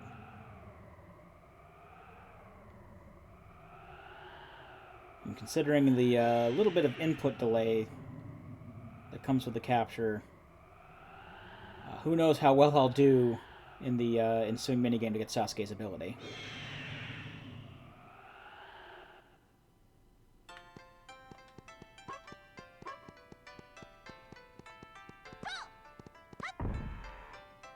I don't know if there's anyone specific you have to ask around before doing this, but I'm going to go talk to Benkei. Because Benkei is a bit of a klepto, and he likes to pick up stuff for his collection, as we've seen with him just having Sasuke's near-dead body at one point. Which is okay, because Sasuke is a robot. Is it today? Excuse me, Mr. Benkei, I'd like to ask you something. Would you not have something called a miracle item? A miracle? No, I'm sorry, I don't have any such thing. But maybe he would have it. Uh-huh, and who would that be? Well, there's the collector with a collection even greater than mine. I believe his name was Kihachi. Where can we find this Mr. Kihachi? He lives on the center pond of Zazen Town.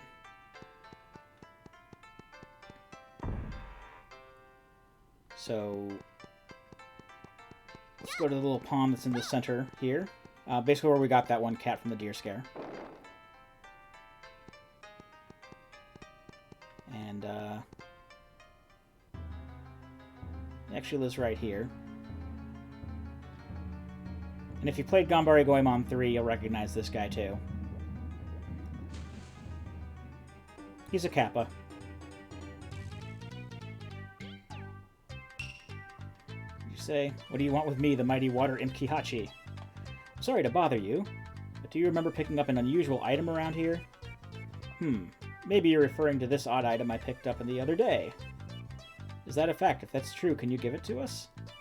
Get real. You don't just ask to get something for nothing. You can't have freedom for free. You won't get wise with the sleep still in your eyes, no matter what your dreams might be. Try carving the word world in that piece of rock. And tell me out loud what you have. Hey, that's pretty tough. It's no easy to test to carve world on here. It's a tough world. I'm sure that there was something lost in translation there. In any case, I can't just go around giving away parts of my valuable collection. Please reconsider. We really need that item. It's so hard to say no to someone so cute as you.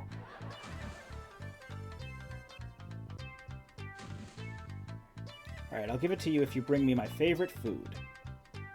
Favorite food? The British spelling of favorite? Yes, my favorite food. Farewell.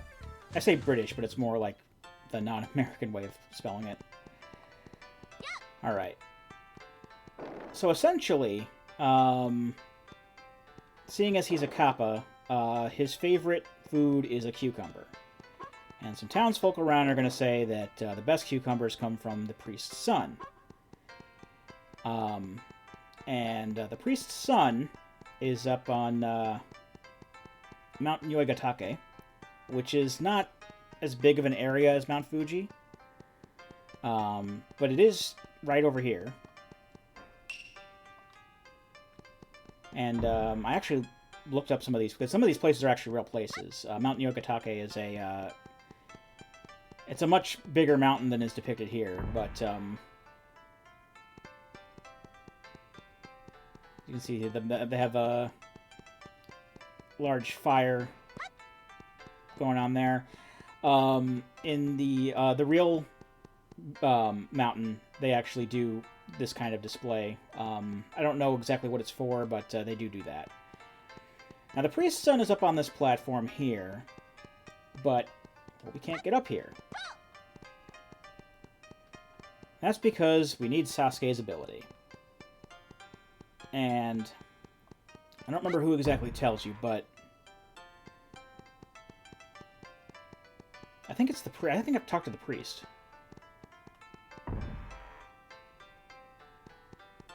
Which is good, because the priest is right over here. At least he usually is. Who could it be? I would steal the secret sweets from the cupboard day after today. Okay, I don't talk to him. Because the gym that I have to go into to get the ability is locked with a key, and I need to remember where to get the key. Want to know Kihachi's favorite food? It would be the cucumber made by the son of the priest. You mean grown by the son of the priest, because you don't just make cucumbers. That's not how that works.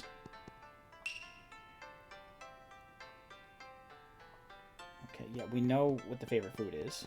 That other guy just told us. Do you have a key? Little boy?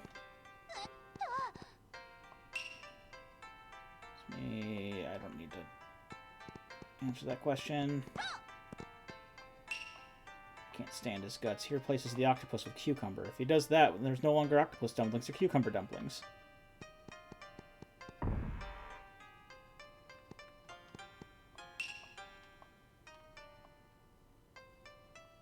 Okay, yeah, we got it. Where's the key? Do I have to check the...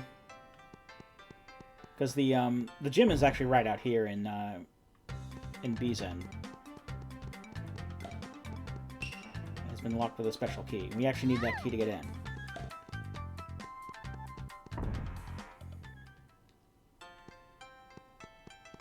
And I can't for the life of me remember how to get in. Or, I mean, I know how to get in, I just can't remember for the life of me where the key is. This is Duck Creek, right? Yeah. The samurai here tells us. Big sacred fire is above here, but you have to take a big jump to get there.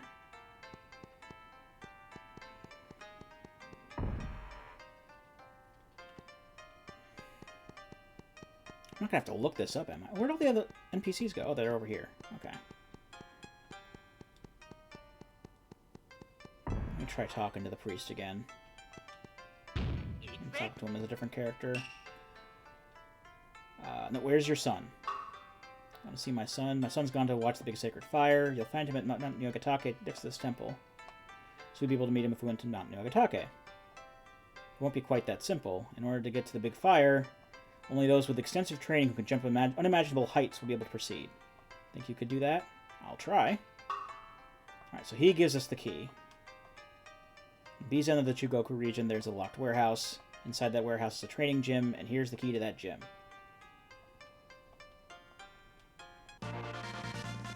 And there are people inside the gym, too, so... It makes me wonder, like, are they locked inside? Can they not leave? Is this the only key to get in there? Because it's locked from the outside, and once we unlock it, it's open forever.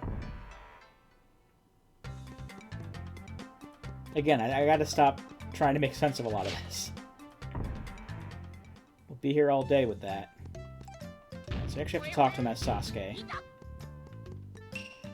To come. This is where you'll train to develop your legs and ankles and become a super jumper. Take on this training, yes. Basically, we got this big column with all these moving platforms and whatnot, and you have to jump your way to the top. It is harder than it sounds. You have a time limit to get to the top, of course, and some of the moving platforms are kind of hard to stick a landing onto because of how they move around, and your starting platform is way on the other side of the pillar, so you lose time walking over to it. And because I'm fairly sure that there's some input lag here. It's probably going to affect my jumping. And jumping around the pillar is no picnic either, because you can get hung up on the corners, and then that'll happen. I do remember the first time I played this, this took me quite a few tries to pull off as well. I don't think as many as the sudden impact training, but in more recent years I haven't had nearly as many problems with this one, but again, probably since I'm live with this now, I have to eat my words.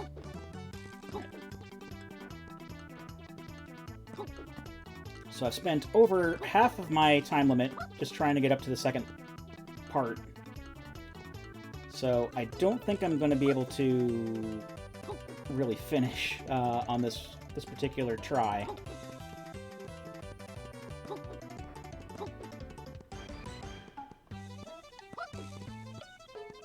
I might. Whoa. No.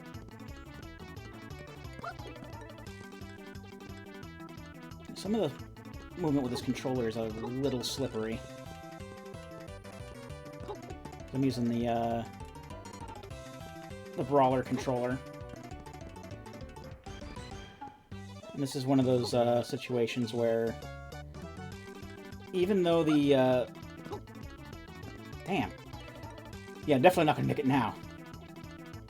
There are some circumstances where even though the original N64 control stick really does suck, there are some some parts of certain games that seem to take that into account. And first off, that's not how you spell curb, sir.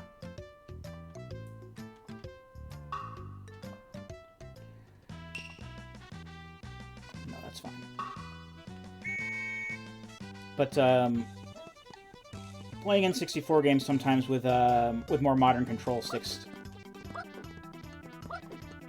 can make things a bit slippery because it's a little too sensitive.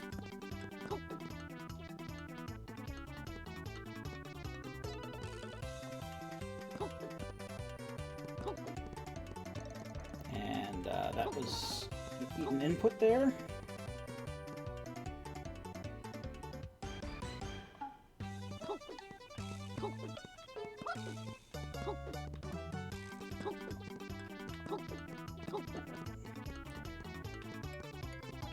At least I have more time to do this part than I did on the last try.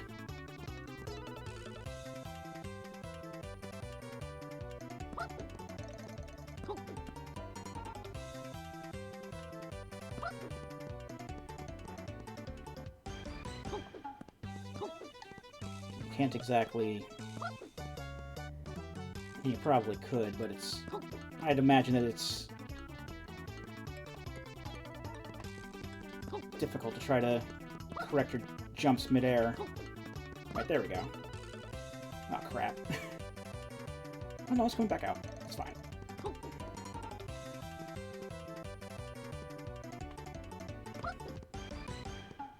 I think I got it this time. Oh, no. Oh, no.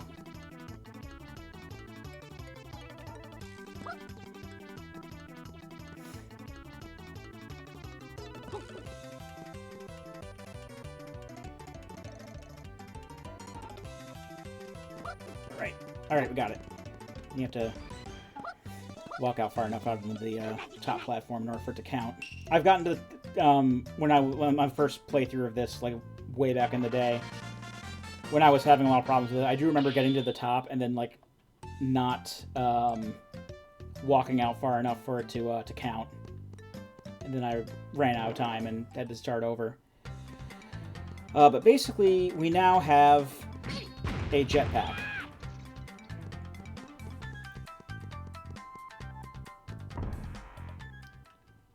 So now we can go back to Mountain with the Big Fire. And we can boost up onto that platform and jump across.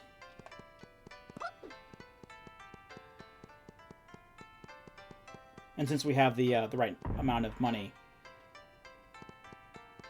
we can just buy the cucumber straight up and then go and retrieve our last miracle item. And I'm going to see what we can do about getting the rest of the cats, because there are two of them that I know where they are. The last one, however, I have no idea off the top of my head. Do you have Kihachi's favorite? Yep. Receive the quality cucumber. Jody smile.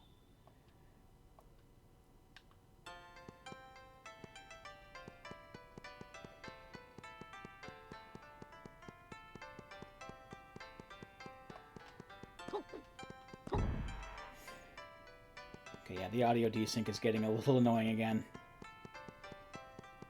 I mean, the control input is the same. It's like what little delay there is there. That hasn't changed at all, it's just the sound.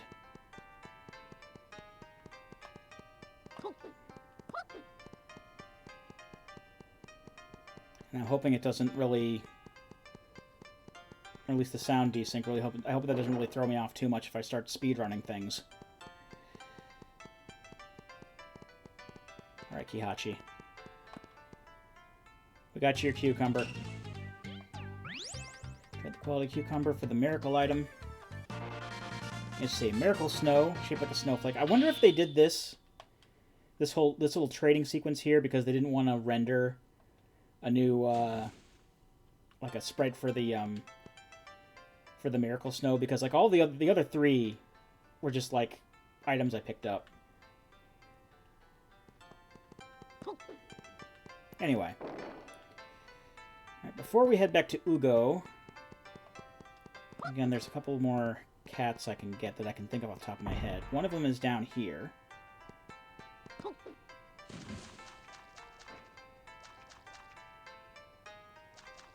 Is it this way? Yes, it's this way. So we can get up onto this platform with the jetpack. Grab this cat. Alright. Give me 1 second. I'm gonna reset this again real quick.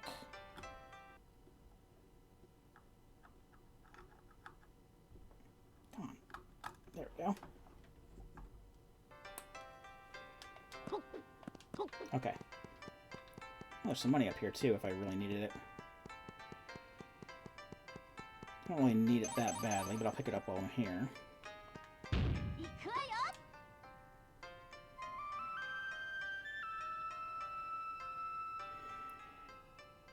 I don't know what's causing the desync. I don't know if it's just with the way that's rendering all the polygons and whatnot. I don't know if it's just going to be with the N64 doing this.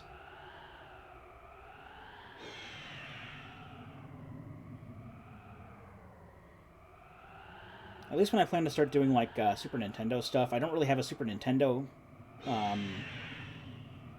like specifically. I do have a Superboy, which is a clone console that's made to be portable.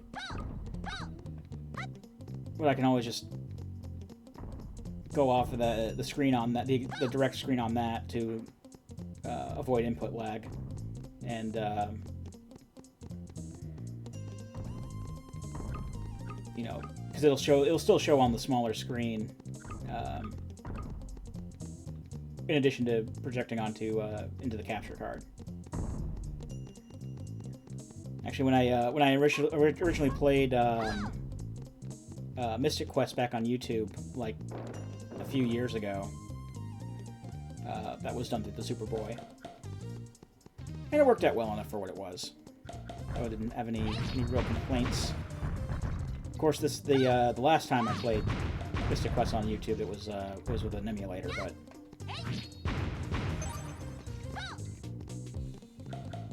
Now with the capture card in play, I don't really have to go that route anymore. I mean, I've still been using it for, like, randomizers, but, I actually have an FX Pack Pro ordered as of a few days ago, so I should be getting that soon, and then I can do randomizers, or at least Link to the Past randomizers on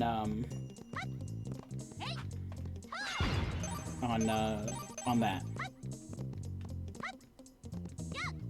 Okay, yeah, this is what we need Sasuke for. Because it's just high enough that we can't get over there any other way. And if we go around the other way, like we could jump up over here. But like this ledge would be too high for a normal jump. So, would have had to use that going the other way.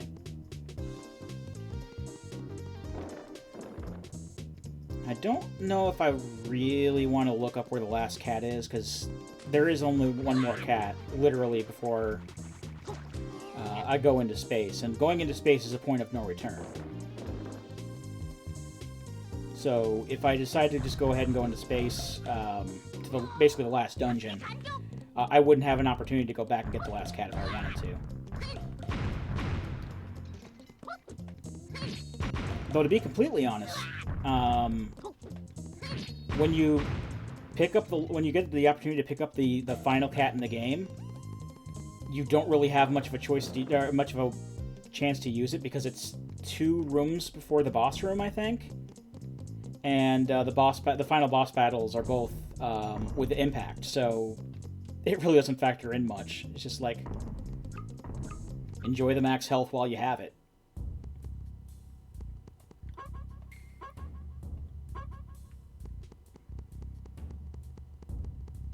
Is it an Akio Shidai?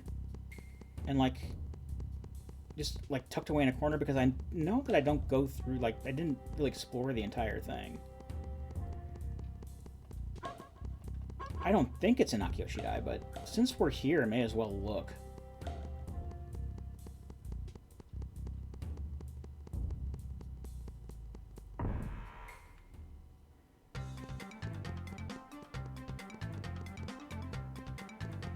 This is a fairly large area, so it makes sense to just kind of, like, stick a cat in the corner, like, way off to the side where you're not going to necessarily be going. Like over here or something. I really don't think that there is one, but it's worth a look. So honestly, I can't think of anywhere else it could be.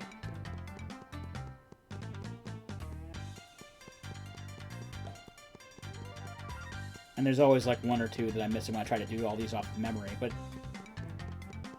in this case it's only 1, so that's not too bad. No, it's not here.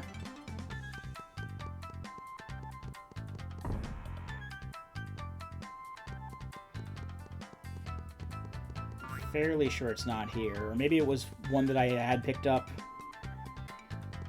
on the first playthrough of this when I played it a few weeks ago, and then like I may have forgotten it when I was replaying it.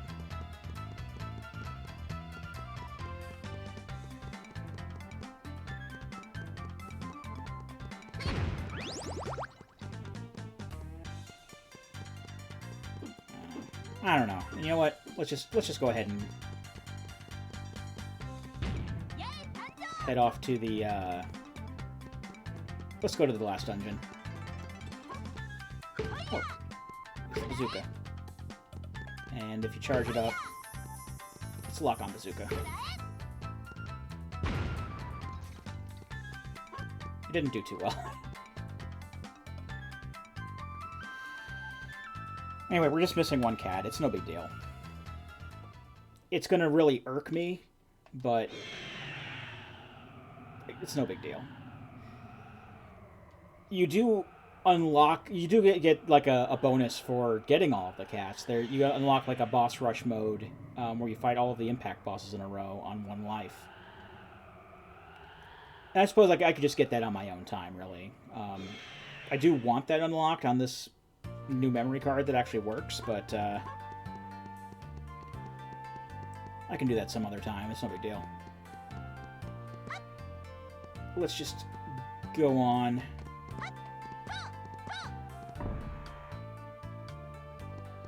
Unless the cat is in Ugo. That's also a possibility.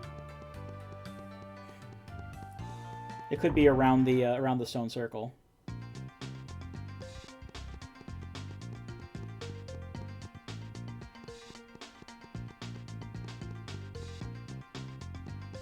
I don't think it's around here. Oh, maybe it's over here?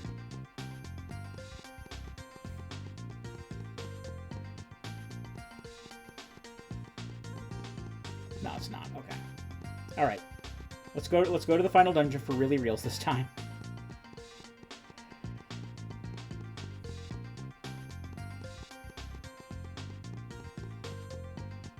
Before I keep sidetracking myself to infinity here.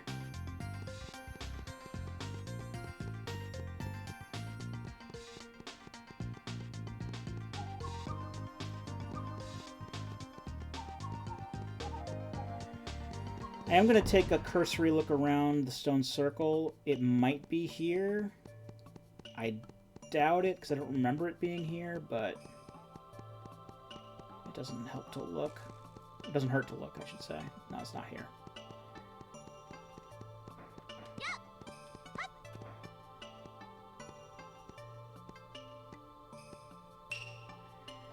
Alright, let's save. I said this is a point of no return, so I can't come back and get it. There you are, the 4 miracle items. Now open the passage to outer space. I am the Pemo god. Let me warn you that once you go to outer space, you may never be able to return. Will you still go? Yes, we will. I commend you for your courage.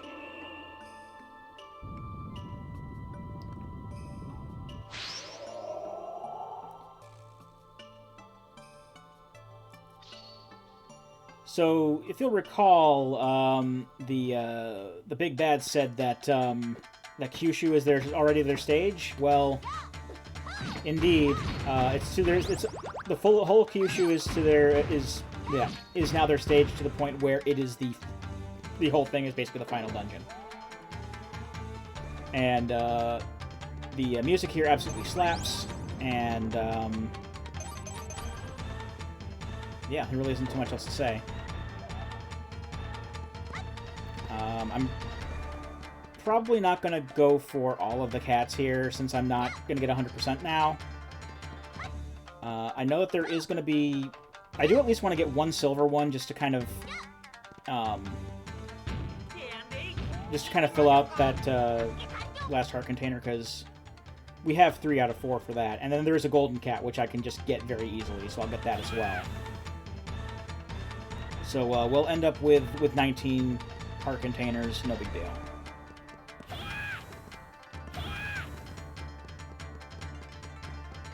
But there is a lot of pain in the butt platforming. Especially when, like in... especially when your input gets eaten like that. Because if you fall here, you have to go through a couple of rooms to get back to where you were. It's very easy to fall there, especially when you're, those platforms that I was just at are up against the wall. And much like in Festival Temple Castle, when I was going along a couple of those wall-based platforms there, the camera gets really wonky. So that's basically something I'm not looking forward to, is dealing with that. But I kind of have to in order to get the key, and need the key to progress, so not much I can do about that. I mean, other than to just do it. Just gotta be careful. And here we go with the wonky camera in the wall. Makes it really hard to line yourself up.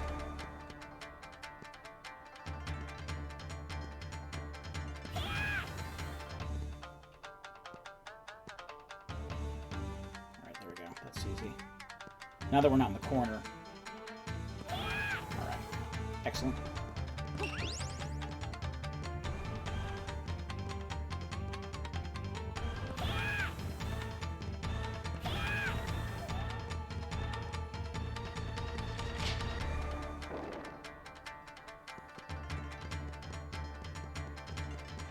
Here we have to go across and get that gold key.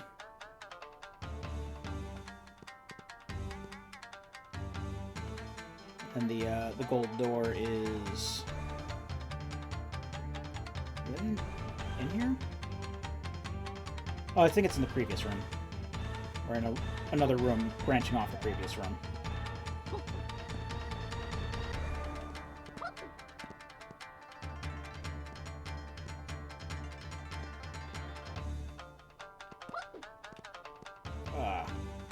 Eat an input. Alright, let's just damage boost across this. It's no big deal.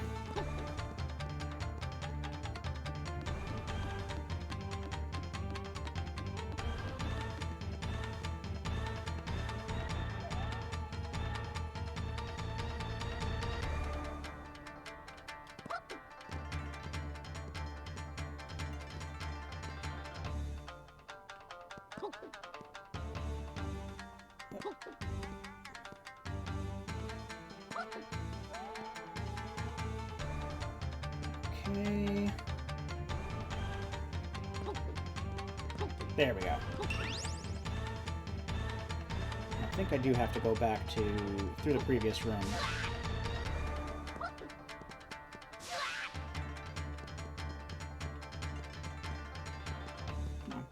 Oh yeah, because the gold door is actually in the first room of the temple. So I can just fall down here, go back to the blade rooms, and then back to the beginning of the temple, and then I'll be able to go to the other door. So it all works out in the end. I'll just tank these.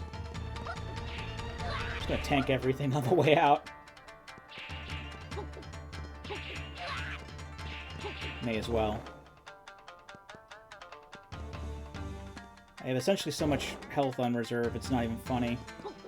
And I don't think there's anything outside of the Crushers in Festival Temple Castle that can just outright kill you. So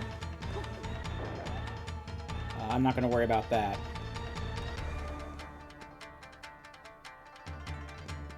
Did I use the... Yeah, I did use it. Okay, I can't go across there yet. I think there was a cat there.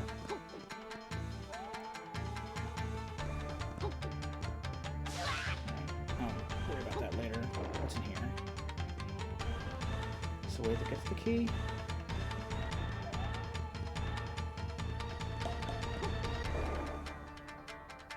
Alright, this is the way back up here. This is like another part of the one of the rooms that we've just been in.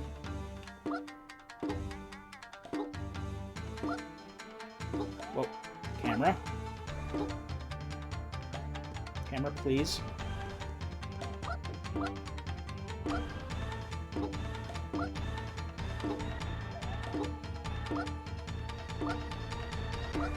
There we go. This leads to the key, I think. This is the elephant. Okay, the key's over there. Oh, shit. Okay, well...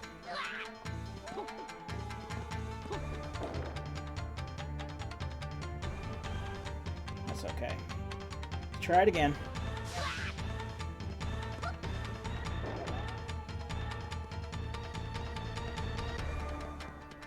Can you drop some health for me?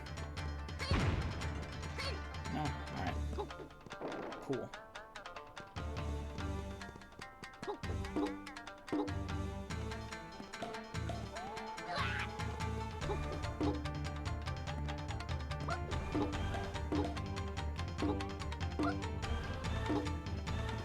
Actually going to switch to Goemon because I'm going to need both sudden impact and the chain pipe in just a second, so I'm going to switch to him while I have the chance. Should just be able to walk over these. There's the map.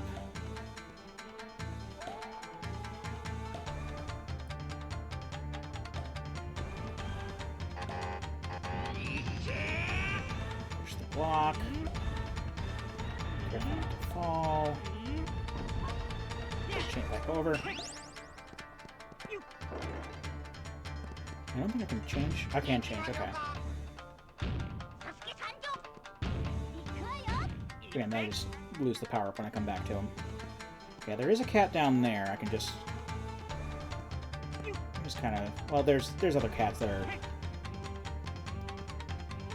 easier to get at, so I'll just leave that one where it is.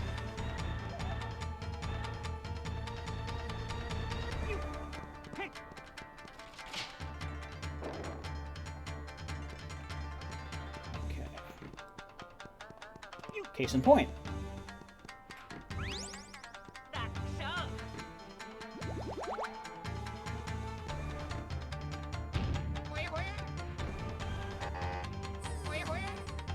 Go in here first, because there's like a whole thing with getting one of each key type between these rooms. That's the gold key. The gold key door is when it was down that ramp.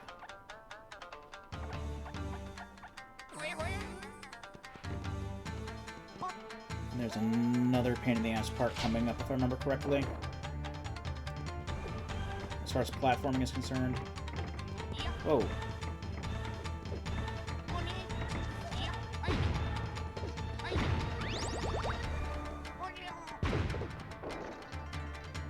And here it is. This part sucks, because these are boxes that you have to use as platforms, but they also rotate as they move. And they're very easy to slip off. But luckily, you don't, you don't lose too much time, basically, if you screw up, because you just go back down here. But, getting across the second one especially is... Well, this one is the bane of my existence right now. And this one usually isn't that hard to deal with. Alright, there we go. Just kind of walk forward with it.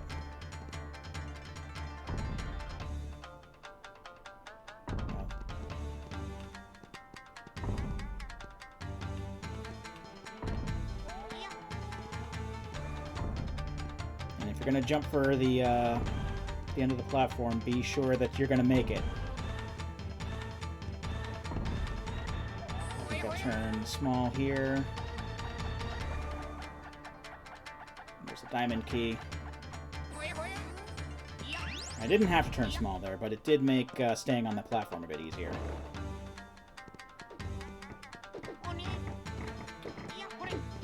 Or the walkway, or whatever you want to call it.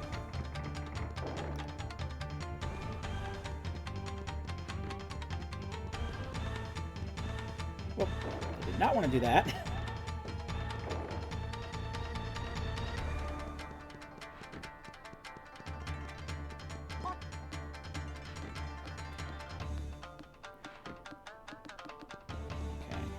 These guys, this just spawns robots that kind of walk around. No big threat there. Stairs up here and then go up to the diamond door.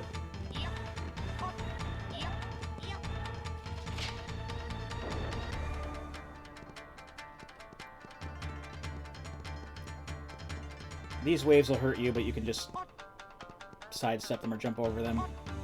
And they do about as much damage as anything else does in this game. This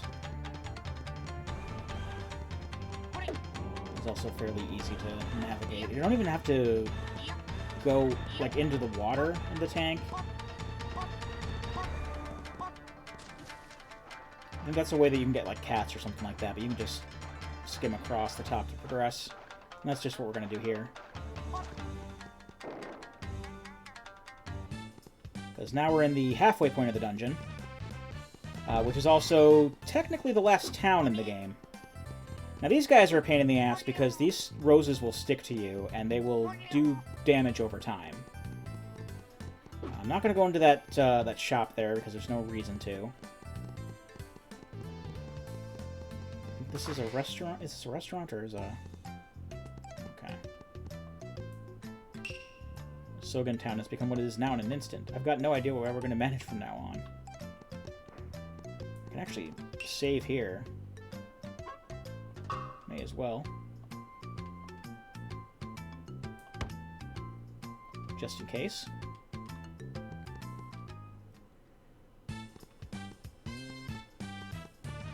I guess I can't bring up a map.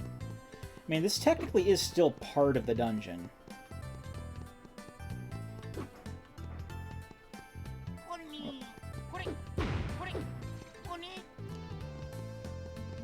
But there is a one shop here that does sell gold armor if you really need it. Oh, we actually have to go back and forth between these two establishments here. Okay, not here yet. Go into this shop, and Omitsu's in here. Yep, there she is. Yeah, they sell gold armor and silver armor as well as gold helmets, but we can't afford any of that, and we can't go grind money now, so... Oh, wait, Bisumaru. Is that you, Omitsu? Are you okay? Omitsu! I'm glad you're okay. I didn't know what would happen when I saw Kyushu flying away. It surprised me at the time, but I'm alright. I'm sorry to have worried you. To see all of Kyushu in this state. Peach Mountain's instant stage beam's power has increased. You've got to do something quickly. Just imagine if they continue to do this to all of Japan. That's right. By the way, I wonder where Danson and Lily are. I heard that they were behind the doors right ahead of us. But the door's rigid and cannot be opened easily. Then I'll huff and I'll puff and I'll blow the door down. We've got no time for dumb jokes. I know someone who could help us. Who? I'm sure he's at the restaurant. Now, this, just to show you what she's talking about as far as the door, if you go through here, past these guys here,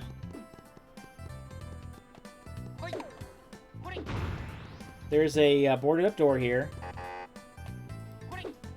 and we can't get through.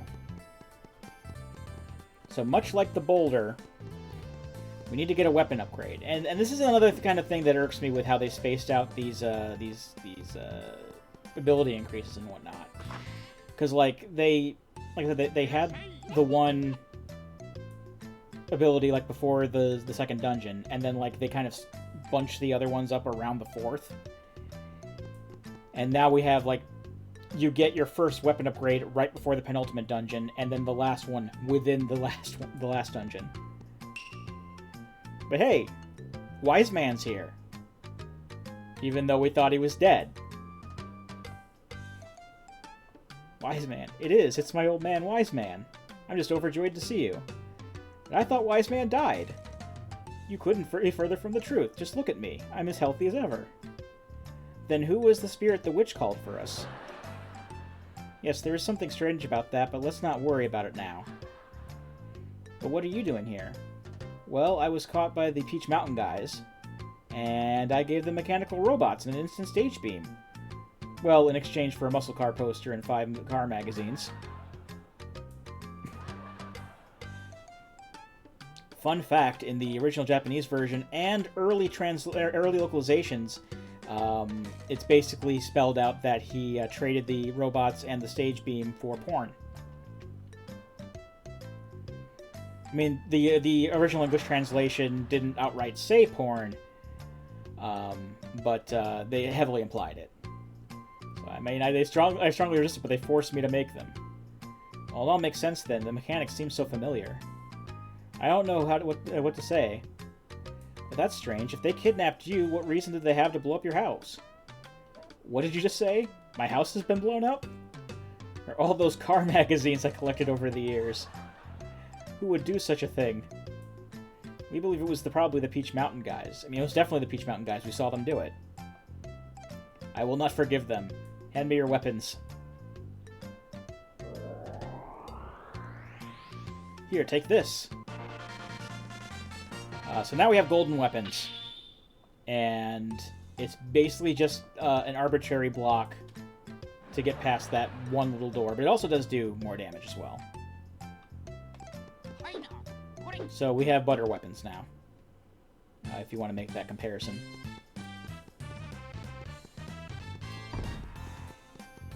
So I think these guys will die in one hit now. Yep, they'll die in one hit now. Which is pretty great. And we can just kind of go through that door. And now, we got some cat jams as we head into the last part of the final dungeon. So You jump into this picture of dancing here. This will lead you to the golden cat. And that's the extent of the cats I'm going to get because I couldn't find the last one before we came here, so it's whatever. I think we have to go this way first. These platforms are annoying. The ones on the other side of the corridor, or on the other side of this room, are even more annoying than this, but yeah, we do have to go through some more evil platforming in order to get to where we need to be.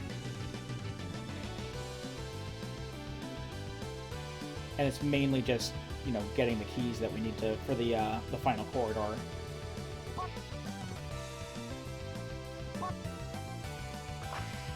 Got 2 doors here. We go to this one first, or this one first? I think they just go in the same room, I think. We do have to go here. Yes, this is the same room because really?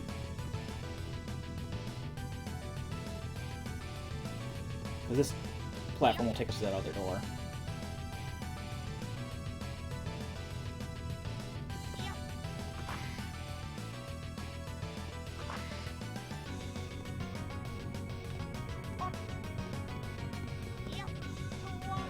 Just barely made that. I probably supposed to swap over to the Sasuke. Oh no, I should actually be Goemon because at this point, because chain pipe would be helpful. There we go. We can swap back to Sasuke for this. Just want to make sure that we make these jumps because, as can be seen, it is a pain in the butt if you miss them. That makes that stretch out.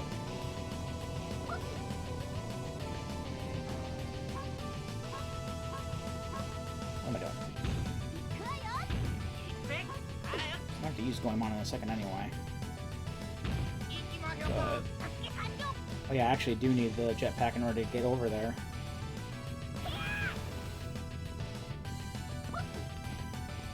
I'm not going to be able to clear that with a regular jump.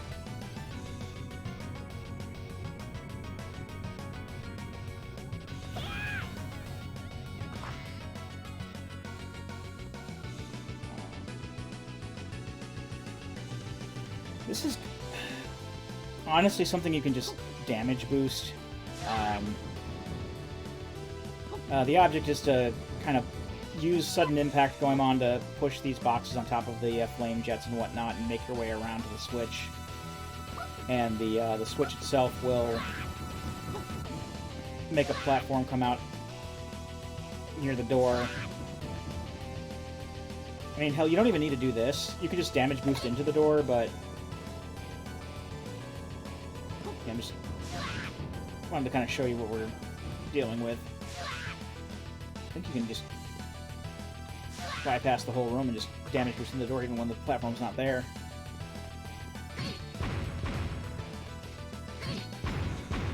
There's where the cat was.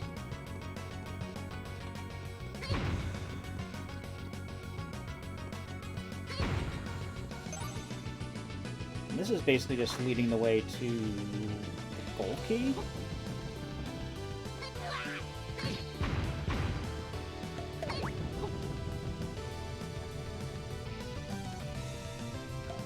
But I don't think that you can go back the other way, because there's... like when I was talking about like the other side of that one room, there's an even worse platforming section you have to go through, and I don't think that you can just go backwards, unfortunately.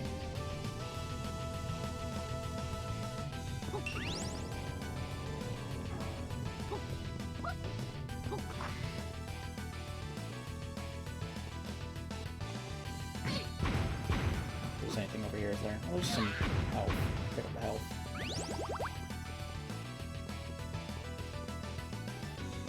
There's some money down the slide.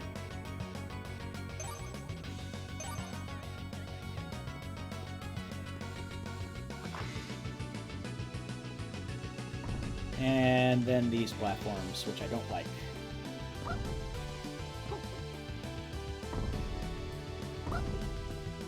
Actually, I did it first try, so I'm not going to complain.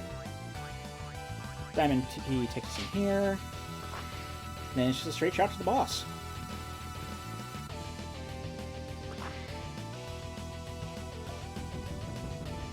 Whoa.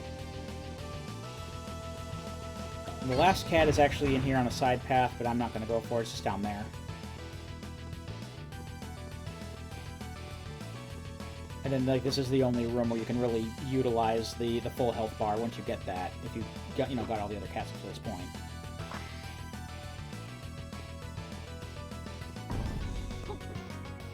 Because the penultimate room is just like this spinning tunnel. I guess there's some enemies in here. They're just very easy to avoid. Just gotta make sure not to fall down in the pits, but even if you fall down a pit, it'll take off, like, what, half a heart? I don't even need that money.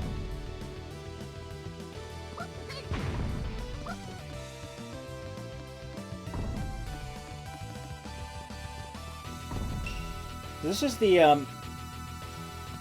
entrance to the main stage area.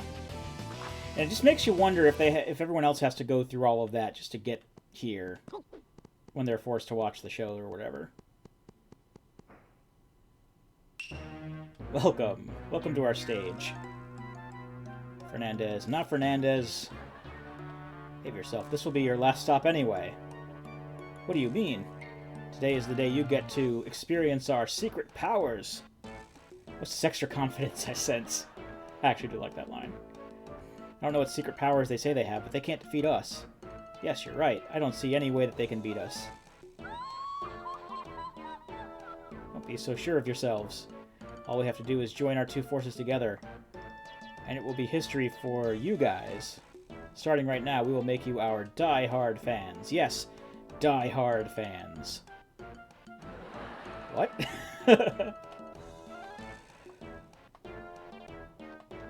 So we get to watch the little musical here. Not even kidding.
What's that? Can't believe it. I don't know, but I think I'm becoming a die-hard fan of Dancing and Lily. Come on, open your eyes. Hey, where did Dancing and Lily go?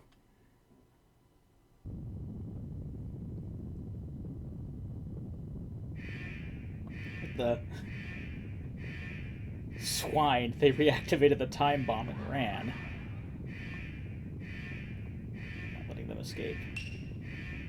Alright, so now that we've seen that cutscene, it's time to go into the final boss battles.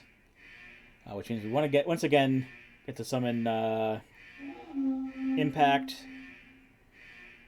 which we did, probably an hour and a half ago. Again, weird spacing. They have the first Impact boss battle near the beginning of the game, and then like the last ones all bunched up at the end.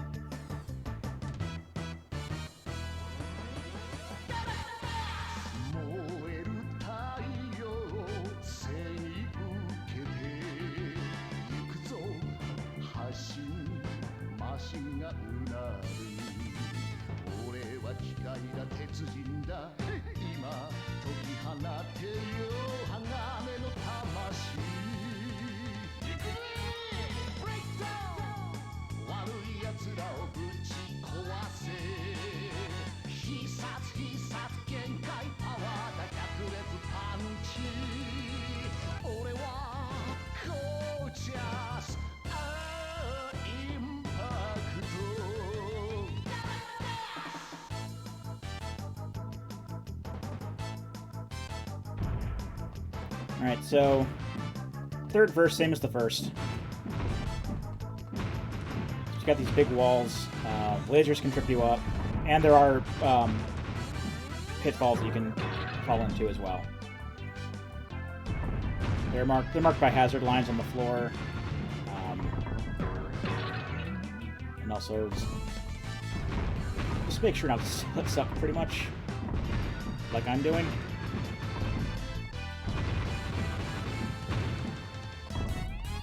Can't believe I made that.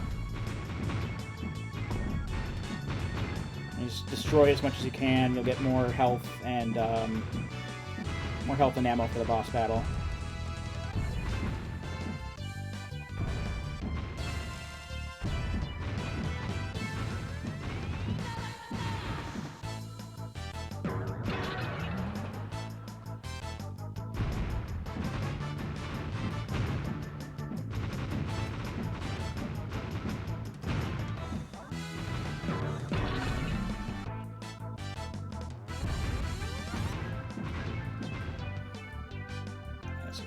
Quite not as much health as we had going into the Taisamba 2 battle.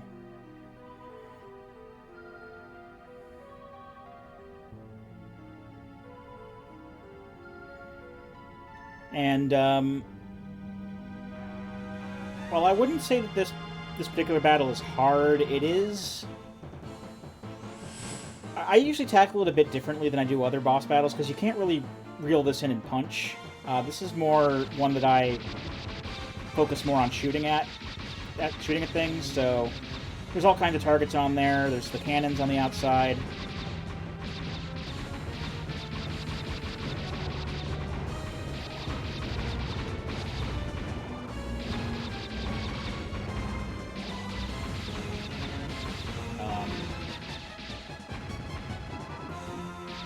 Punch these for ammo. Punch all the projectiles that you can. These leaves down here will throw stuff at you. Destroy the cannons down there. Because you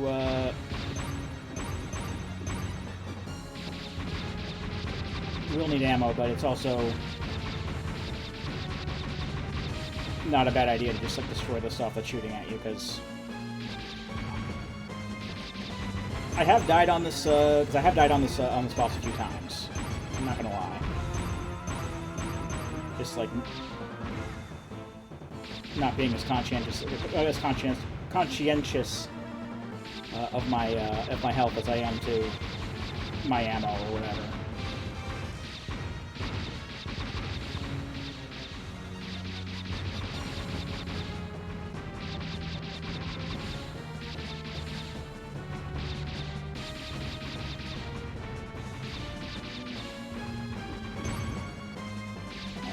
And when it's open like this, you can shoot it there, and shoot in there, and it'll actually take damage when you do that.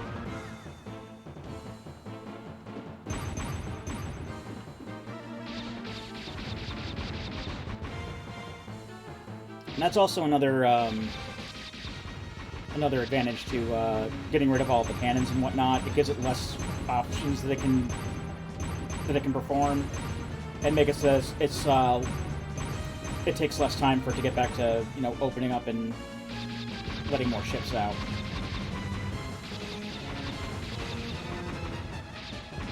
Because you can still destroy the ships, or punch the ships for ammo as well.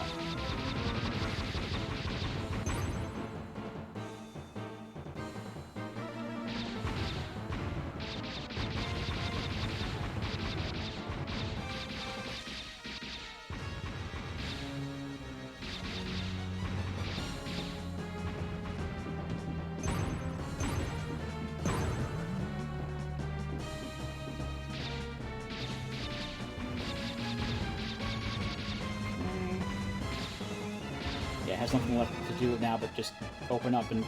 Oh, there's still a leaf down here. Alright, now there it isn't. And we have plenty of health too, so...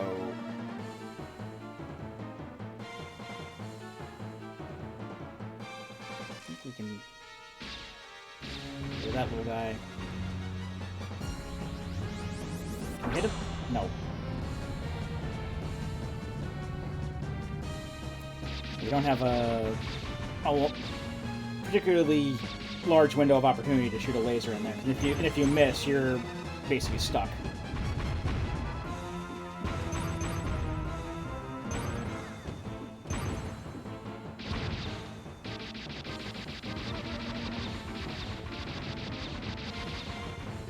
So it is easier to just whittle it down, but it is possible to get a laser in there and do a shit ton of damage.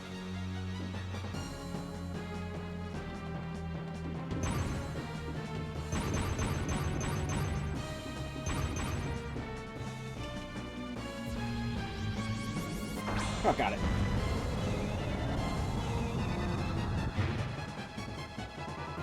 Yeah, that takes off quite a bit. I'm just gonna shoot at these.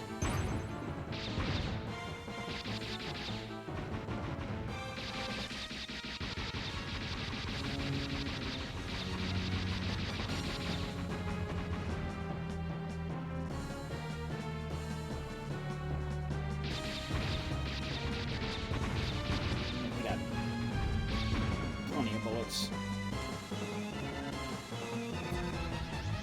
Shit.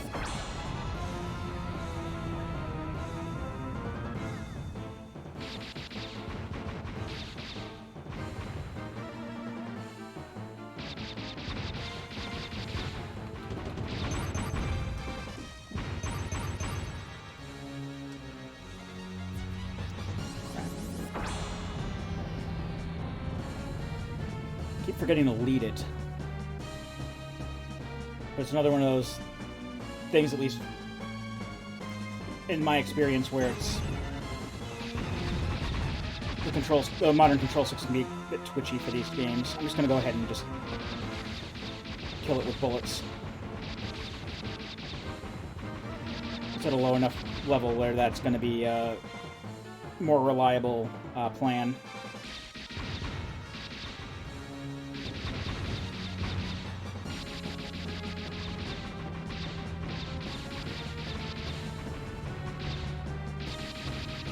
There we go.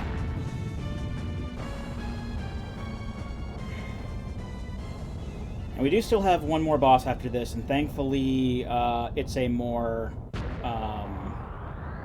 traditional impact boss battle, so it's going to be a lot less of a pain to take care of. It's more of a reel him in and punch him sort of deal. This is D'étoile, the Fairy of Love and Dreams. Because, of course, they have a robot.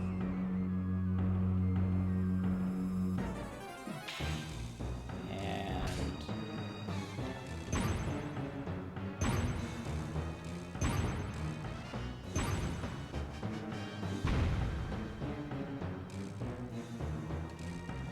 I did not pull off my commands in time. There we go.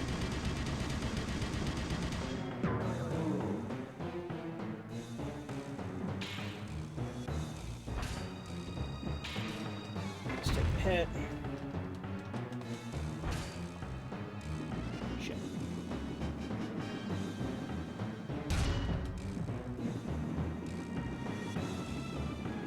Yeah, if you don't hit him on the initial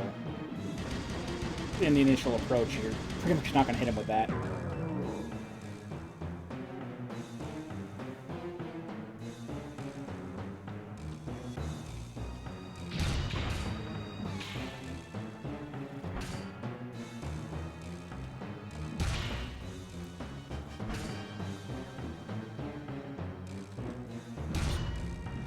Trying to remember all my old strategies and keep remembering things wrong. Yeah, I'm dead here. That's okay, we have plenty of lives. Stockpiled them before we came here.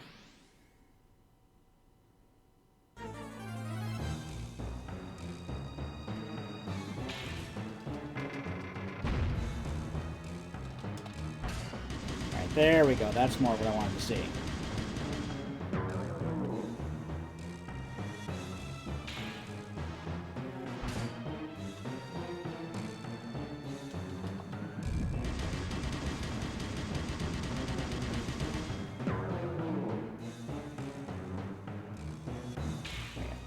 shield out just punched away.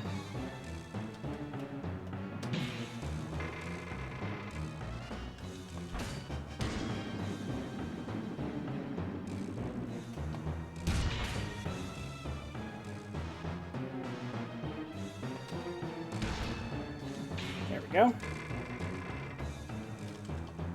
Gatling. And kick, and we have a laser saved up for when he does his ultimate move, which is very easily telegraphed.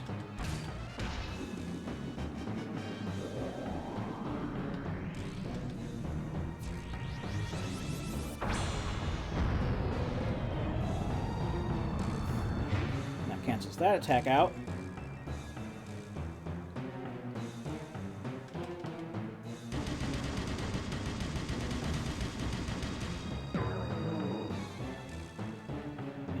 Pretty much got this in the bag now.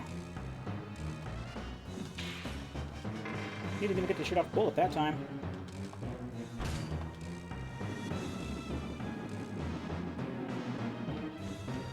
Let's just kind of punch as many of these as we can, just to...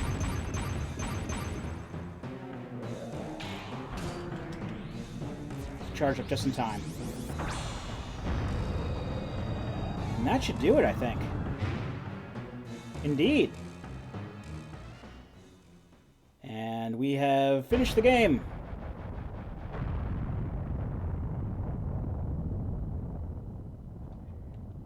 That. Also, this cutscene in the Japanese version actually has voice acting with it. Again, they took it out for, like, no reason. But Fernandez,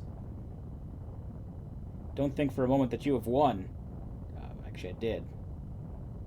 As long as the instant stage beam remains in our control, I'm certain we will one day turn Japan into a gorgeous stage. Shut up! Your evil plans will end as of now. My name is not Fernandez. It's Goemon. Go get him, Impact.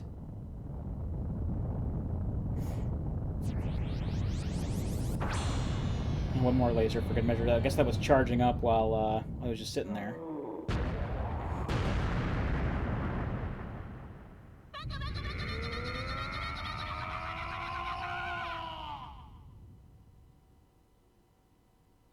And I don't think they ever come back in another game.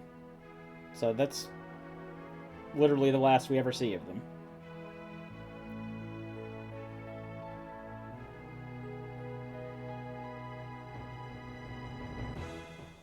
There, how does that feel? Look at how far he has flown through.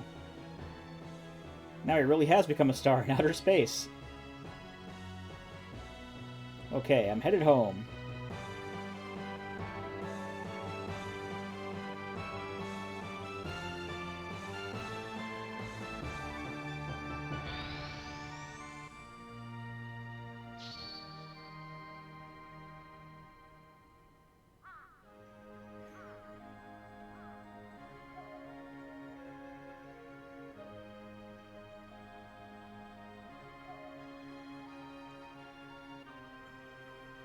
Now Japan will be peaceful again. But Goemon, what shall we do with Kyushu still in outer space? Whoops. I forgot about that. Omitsu's still there.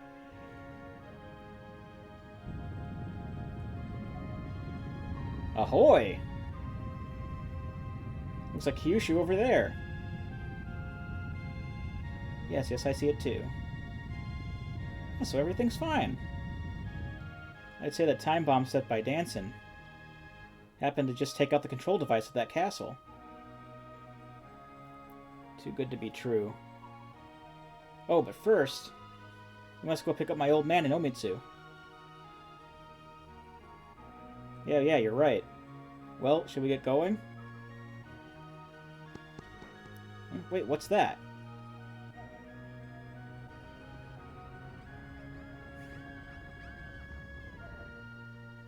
Look there, Goemon.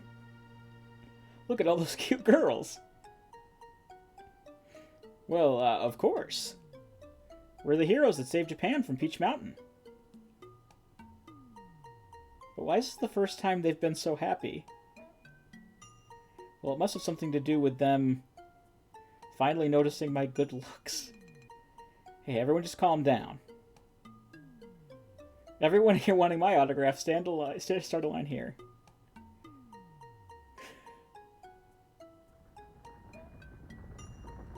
Well, they don't look very happy from here. Don't you think these girls are acting kind of strange? What?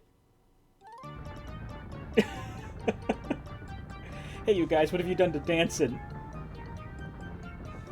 The also beautiful song and dance of Dancing with Lily.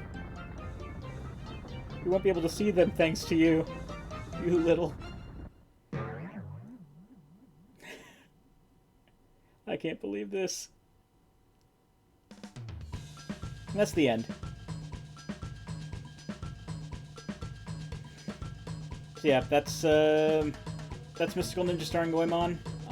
It is my favorite game on the N64, and that was a full playthrough of it. I don't really know what else to say. It's the music's great, and yeah, there are better looking games even on the N64, but you know, for what it isn't bad. I could, well, I did get to Ocarina of Time before this game, way before this game.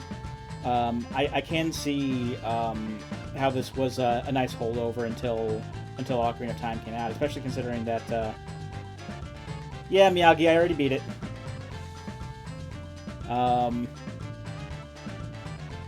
That was the, thank you for the GGs, Miyagi.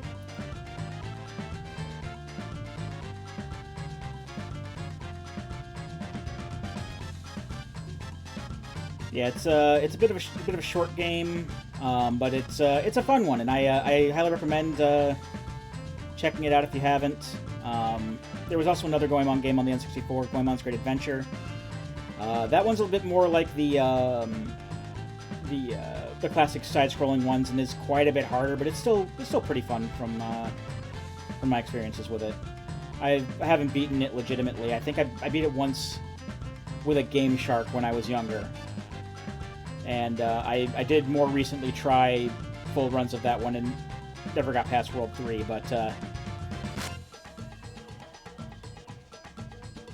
this is still my favorite of the two, and it's, again, worth checking out if you haven't. It's a lot more like, if you played the Super Famicom ones, it's a lot more like Ganbare Goemon 3 from what I've seen. In fact, a lot of stuff from Ganbare Goemon 3 thematically was brought over into this game and in Goemon's Great Adventure, but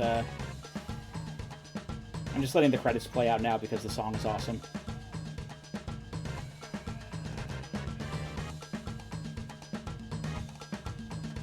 But yeah, not really much else I can think of to say, so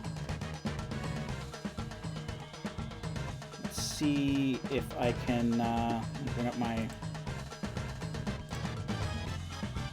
see who's on that we can raid, because I don't really have much else planned.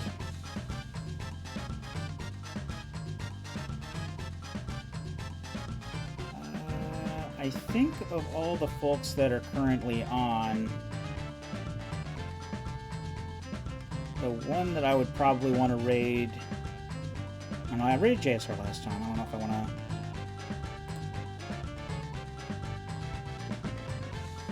Playlist Fin 64 music I fell asleep to. Oh yeah, Great Adventure has a great soundtrack too.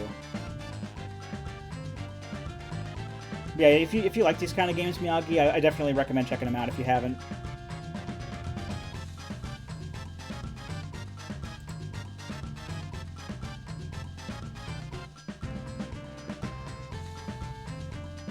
Let's see.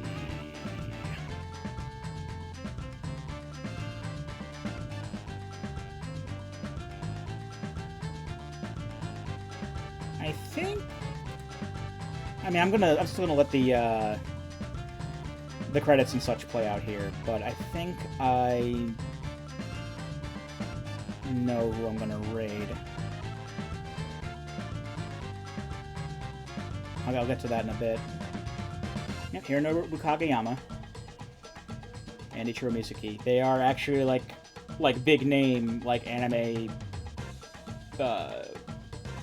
not voice actors, but theme song singers and whatnot. Hironobu Kageyama did he did the theme song, the Goemon theme song, but he also did like Dragon Ball Z and stuff like that. Fantastic Seven Revolution.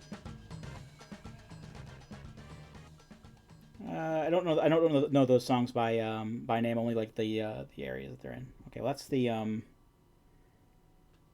credits there. So I'm gonna go ahead and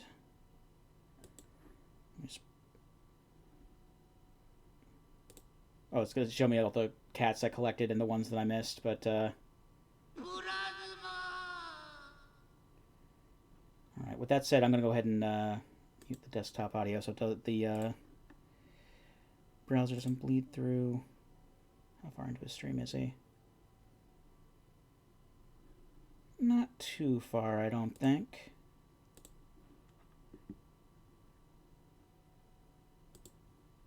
So I think I'm going to go ahead and raid Wellsish. Wellsish, kind of a friend of the channel. He is speedrunning some Ninja Gaiden for the Sega Master System.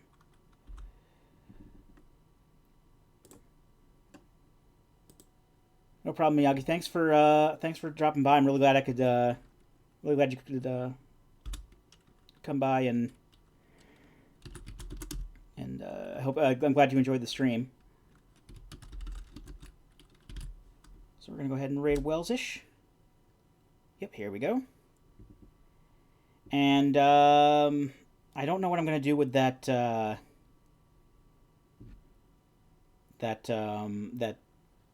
LADX rando seed. I might do something with that next week, or I'll figure out something for next week, because I'm really not sure what to do next. But at the very least, I'll be back next Saturday about 8 p.m. Eastern, and yeah, I'll have something fun planned for that. But until then, I've been Rado Goji, and I'll be here next time. Rado Goji. I used to be called Rado Goji. I'm Captain Floofers. I've been Captain Floofers, and I'll be here next time. Join me, won't you?